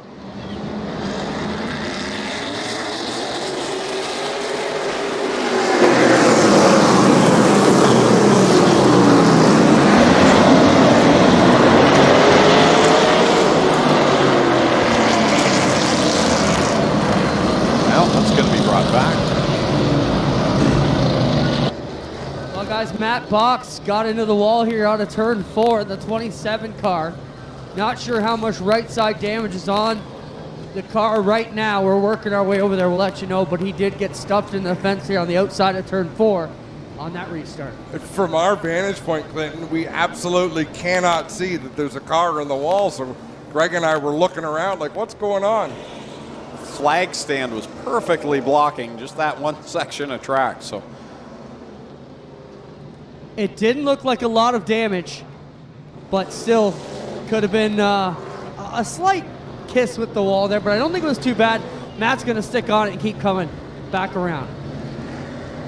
Yeah, things look to be in order. Connor James, I had mentioned running up there in the 7th spot. It's like the hood's disconnected on the right side up by the windshield. So hopefully that'll hold together. If there's any spot you're okay with the hood coming disconnected, that is the spot. Yep. Cleanup crew up there in turn number 3 looking for something. They will pull away. Once again, many thanks to Mike Schmidt, London Recreational Racing, the sponsor of tonight's 100-lap APC event. We saw a fantastic Quick Wick Superstock feature, a marathon by the Canadian Vintage.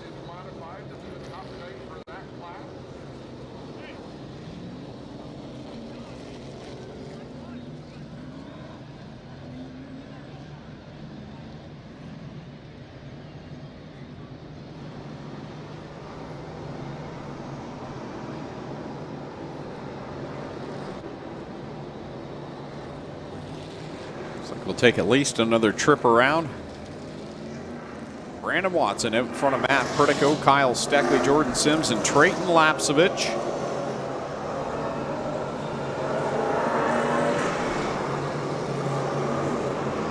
There's a quirky scoring rule that I don't know if they borrowed it from the NASCAR Pinty Series, but I know Trevor Hambly up there, the race director, Pete Gutler in scoring.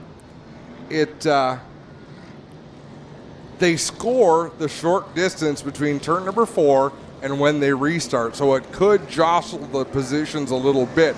I don't think they would, because not every lap in APC is a live lap like it is in most NASCAR Touring Series, but it does make things that look very simple really confusing.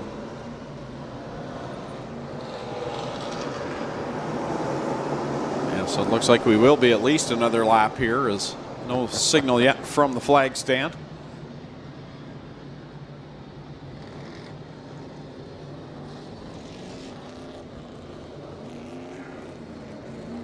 APC Series gets back at it 1 week from tonight at Sunset Speedway, round number 7. And then round number 8 is on the 25th of September, Saturday night at Delaware Speedway. Championship weekend. You know, guys, kind of hard to believe it's only 3 weeks to go and this APC Series is going to be done for the year. It seemed like it was a lot of planning in the offseason to get here. Can't believe it's almost over. Yeah, I get sad. Labor Day weekend, and I should be all about celebration. This is a fantastic week of racing. I do get a little bit sad. You know that you're counting down the days instead of enjoying the days. And that's my mental issue that I need to get through, though. Well, it was like September 1st hit and the coolness rolled right in. The calendar knew summer was supposed to be over and didn't waste any time bringing down the temperature. But good for race motors, guys. We know that, and we still continue to roll around here under yellow. It'll be much cooler in the Delaware Tower by the 25th, right, Adam? Not with me in it, it won't. We fill it with hot air.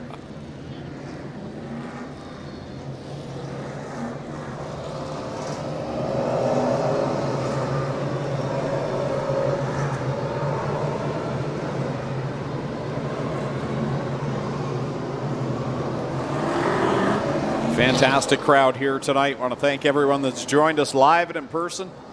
All those watching online as well. A lot of eyeballs on this race here tonight. There are so. Clinton and I talked about this after the last race. Clinton, I believe it was the last race, wasn't it, where they restarted and went yellow immediately? And it took a long time to sort out that running order, and it seems it's the same thing over again, trying to figure out the running order as we prepare to go for the restart. Yeah, a couple guys get out of position. They have to make sure everybody's in the proper position before we go. Then they'll double them back up. We've often thought it should be a matter of, remember who you restarted behind last time? Yeah, do that again. You would think, but I'm sure they have some reasons as to why. We are still under yellow. Drivers still changing positions back here. You see Flying Ryan Kimmel being told to pass a few of what I'm assuming are lap cars, trying to get Kimball and Gemmel back to the tail end of the lead lap, and they will slot in behind the Benedict 54 in front of the De La Riva 74, and I think that was the issue, guys, trying to get those gentlemen in the right positions in the middle of the pack. I had a chance to race direct once, and it was at Applefest for the small block race there, and first time ever. And my philosophy was, nobody's arguing for a spot. They're good. Let's go.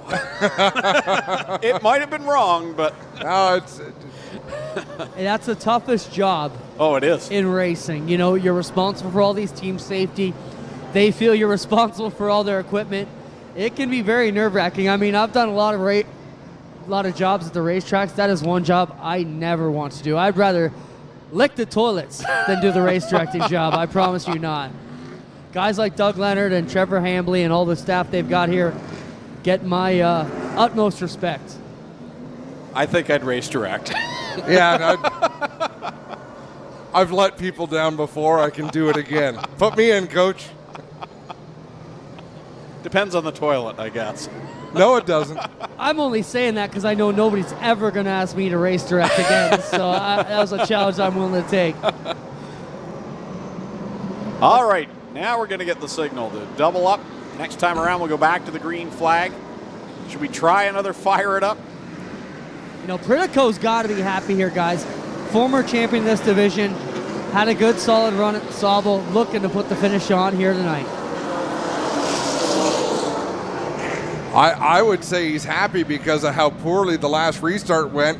Already the games are beginning. Brandon Watson brake checking the field. That is not going to go over well with the race officials or with anybody out there with him. Contact on the front stretch. They're leaning on each other down the front straightaway. Smoke off the tires as Brandon Watson might have just lost a friend in that Pritico. Here goes Kyle Steckley.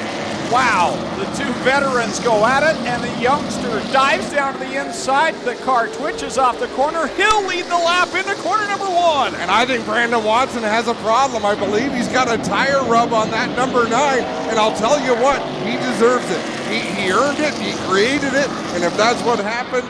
I was going to say, you live by the sword, you die by the sword, and I think he's going to do that right now. A lot of smoke coming out of the right front of the 9 of Brandon Watson. Jordan Sims all over his back bumper. You can smell the rubber burning. There's 26 laps to go.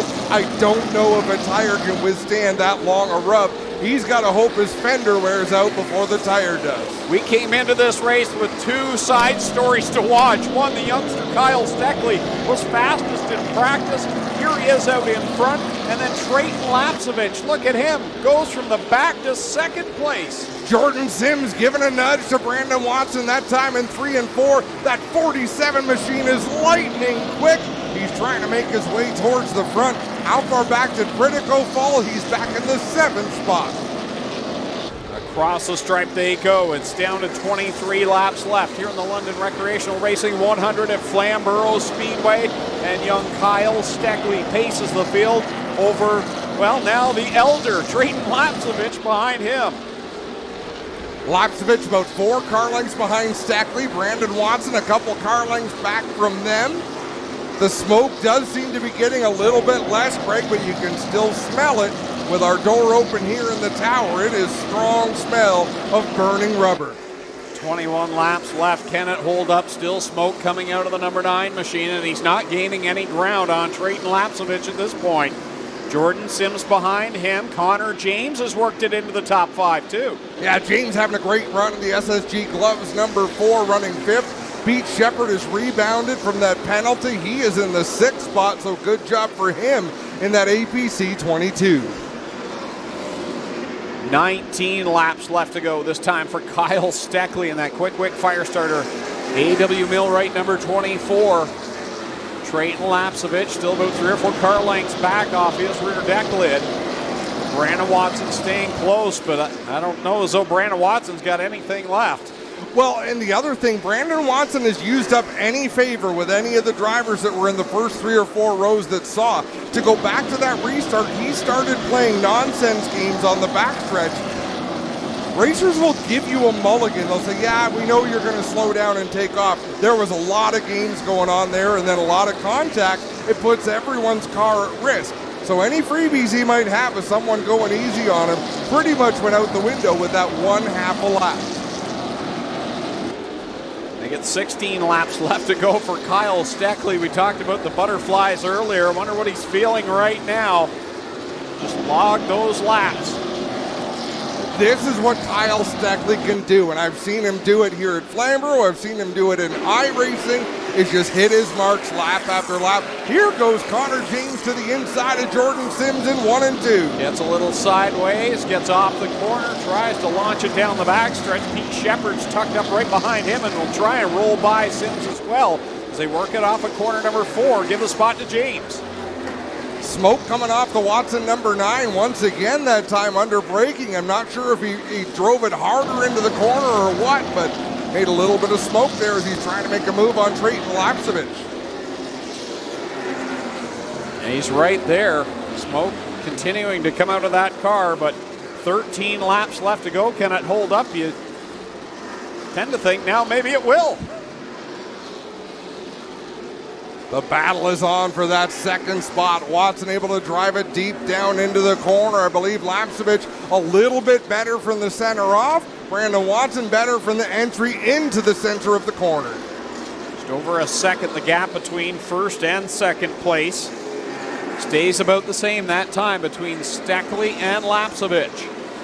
All around the track, everybody pretty much single file. There's drivers looking for opportunity, but nobody really contesting position at the moment.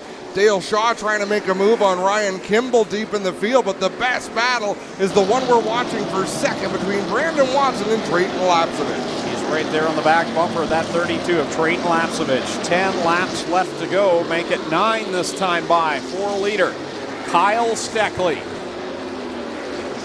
Watson gets right up onto the back bumper of Lapsevich. Last time in 3 and 4, gave him a bit of a nudge in the center of the corner. Lapsevich's car really didn't wiggle all that much, but Watson is pouring the pressure on. He's there in corner number 1. Works it off the corner, but Lapsevich solid now the leader. Kyle Steckley beginning to catch some slower traffic. Dustin Jackson up first. See if that will help Lapsevich and Watson reel in the leader, but boy, oh boy, Kyle Steckley, smooth and steady. Holding a pretty wheel, as they say. He'll sweep to the outside of Dustin Jackson through 3 and 4. He'll put him in his rearview mirror. Now out the windshield is Tom Gibbons on that number 10, but he's still got at least a lap and a half before he catches that 10 machine. And Trayton Lapsevich still about a lap from closing in on Dustin Jackson. 5 laps left to go now for leader Kyle Steckley. He'll work to the back end of Tom Gibbons' car into corner number 3. Lap car between he and second place Trayton Lapsevich. Then it's Brandon Watson, Connor James, and Pete Shepard III, your top 5. Lapsevich to the outside of Dustin Jackson, down into 1 and 2. Keeps Jackson on his inside, now down the straightaway. Lapsevich will clear the 61. Brandon Watson clears the car down into 3 and 4. Kyle Steckley has already put Tom Gibbons behind him. He may get to the end of this race without encountering Matt Box in that 27. Yeah, this time by it'll be 2 laps left to go for young Kyle Steckley in that quick fire starter. A.W. Millwright number 24, 2 more circuits around. The battle for second. Lapsevich to the outside of Tom Gibbons. Brandon Watson runs that racing line around the bottom. There's nothing he could do there. I think Lapsevich might have checked up a bit to... Oh, what a move by Brandon Watson!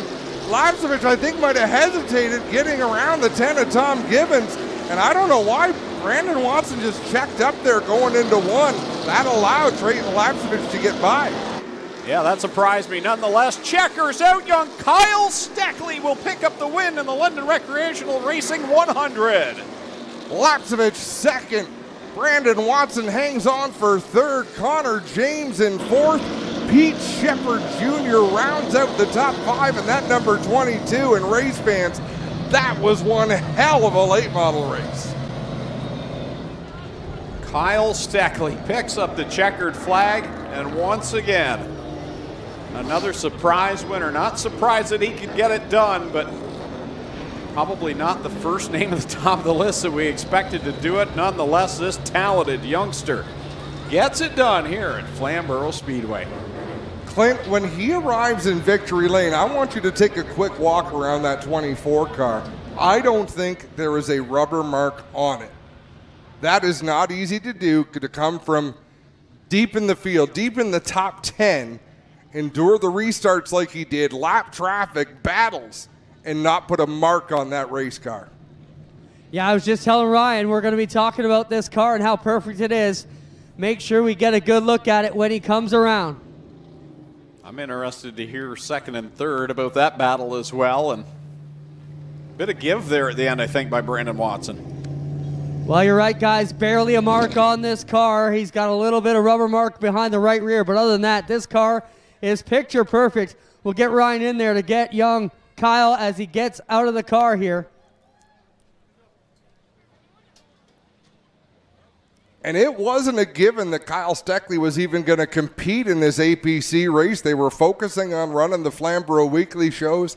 I know that he'd been lobbying his father, Scott Steckley, to let him run one or two of these races, but Scott's pretty busy, a doubleheader at Canadian Tire Motorsport Park, but he made the trip out here to Flamboro Speedway. And Kyle earned his stripes tonight, Clinton. What a battle, what a race, what a show that was. His dad Scott in here to give him a bit of congratulations. He works on getting his Hans device off, and we'll get him a drink of water and get him out here for all you fine fans as he gets set to go.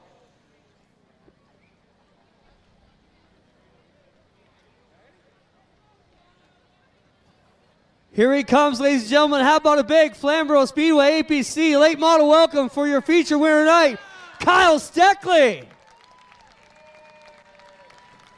Kyle, come on around here as Frank Wall from Quick Wick, one of the first sponsors to jump on this team a year ago. Kyle, first off, tell these fans and everybody watching home, how old are you? I'm 16 years old. 16 years old, beating the best in the business tonight. I know your team, your father, and everybody must be proud. You know, you had some nerves coming into today, but tell us how you feel, man. Oh, man, that's just great. What a race. You know, I can't thank Trey racing me clean enough. You know, he's a great racer. And, man, it was wild up front. A door opened. I took it. And, you know, I was just so glad there was another caution. But, man, I had a fast car. Can't thank all my crew guys, all the guys at McCall's, all my amazing sponsors, Quick Wick, AW Millwright, Stewart's Equipment, Tightline Anchor, all my amazing supporters. Let's talk about your dad and the conversation you had. He has a full slate going on this weekend, managed to get this car. What type of talks do you have, and how did you get it to twist him to bring you here tonight? It took a lot of convincing. I've been trying to get him to take me to an APC race all year, and he finally budged. But, you know, he teach me everything from racing clean, having patience, earn respect, and all that. Great addition to the field. Congrats, Kyle. Thank you very much. Kyle Steckley gets it done in a professional manner. Always good to see him. We'll work over here and talk to second and third. Trayton and Brandon working our way over here. Trayton, you know, can you be pleased with second? You know, Kyle's not really in the points, so great points day for you. He gave you a commendation for racing clean. Talk about the end of that race. You know, with as many times I've finished second now, I usually wouldn't be happy with it. But considering we came from the back, I'm really happy with what happened. And, you know, I'm just really proud of our RGC Sports number 32 here. And bringing home a second-place finish is really good for our points, and especially to keep the car in one piece, too. Right on. Trayton Lapsovich finishes second. We'll get over here and talk to the point leader coming in tonight. Brandon, no, you had a fast car, got into a jingle there on that last restart, and it cost you the race. You know, from your perspective, give us the last 10, 20 laps. Yeah, like I said, we definitely had a good car. This McCall Racing Enterprises gave us a good piece. I can't thank our sponsors enough. Shimano Products, Barry Frame Alignment, Great Lakes Concrete, Red Line Apparel, of course, McCall Racing Enterprises. This car was fast. We had a good run there. We're saving our stuff. I knew the 21 was behind us, so we tried to keep a bit of distance there. But on that restart, I'm not quite sure what the plan was there for the 21. He got in us on the backstretch, so we moved farther down, got us again. So we were right on the apron coming around the corner, and he was just riding us. There must have been a car length on the outside of him, but I'm not sure what the plan was there. But it didn't work out for either of us. We could have been on top two, but unfortunately, I don't know where he went. But we fell back to third. We just had a bit there at the end, but just couldn't get by the 32 and couldn't catch up to the 24. Unfortunately, it wasn't our night, but we definitely had a good car. Just kind of got the butt end of it there. Well, when it's not your night, but you can come in the point leader and most likely leave as the point leader, not too bad. Yeah, definitely. It is unfortunate. We led most of the race and thought we had a good car. Just something like that happened. It does happen, but unfortunately, couldn't do anything about it really. It was just a big mix-up there at the end.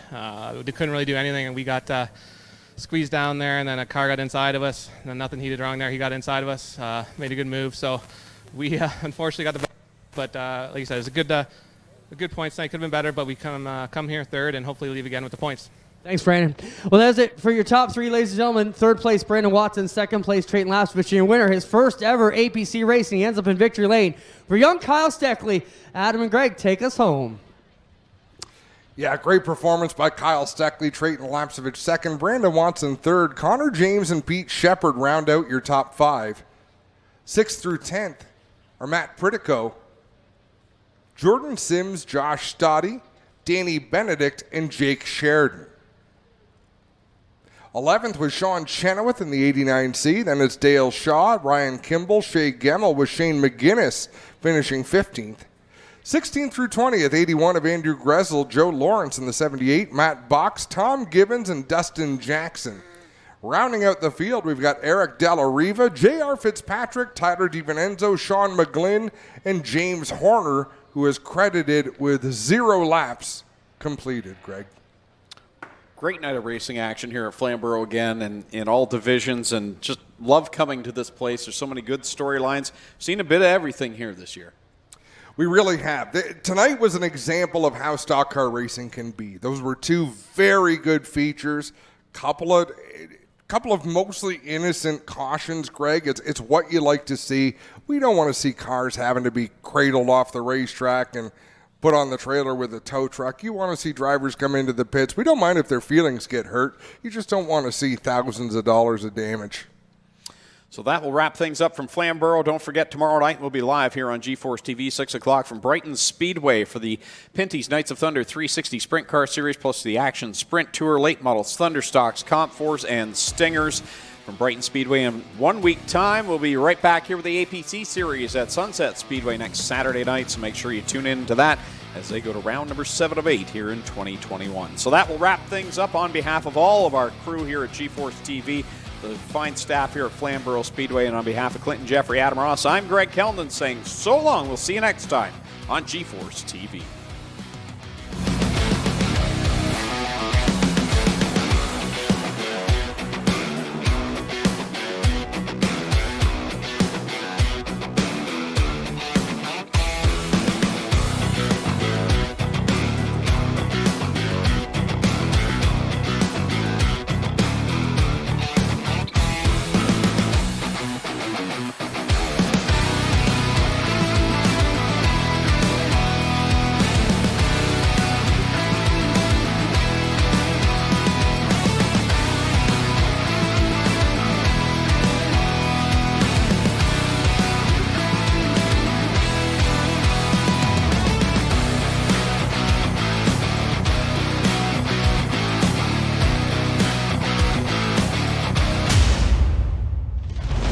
Copyrighted broadcast may not be reproduced, retransmitted, or used in any form without the authorized written consent of GeForce TV.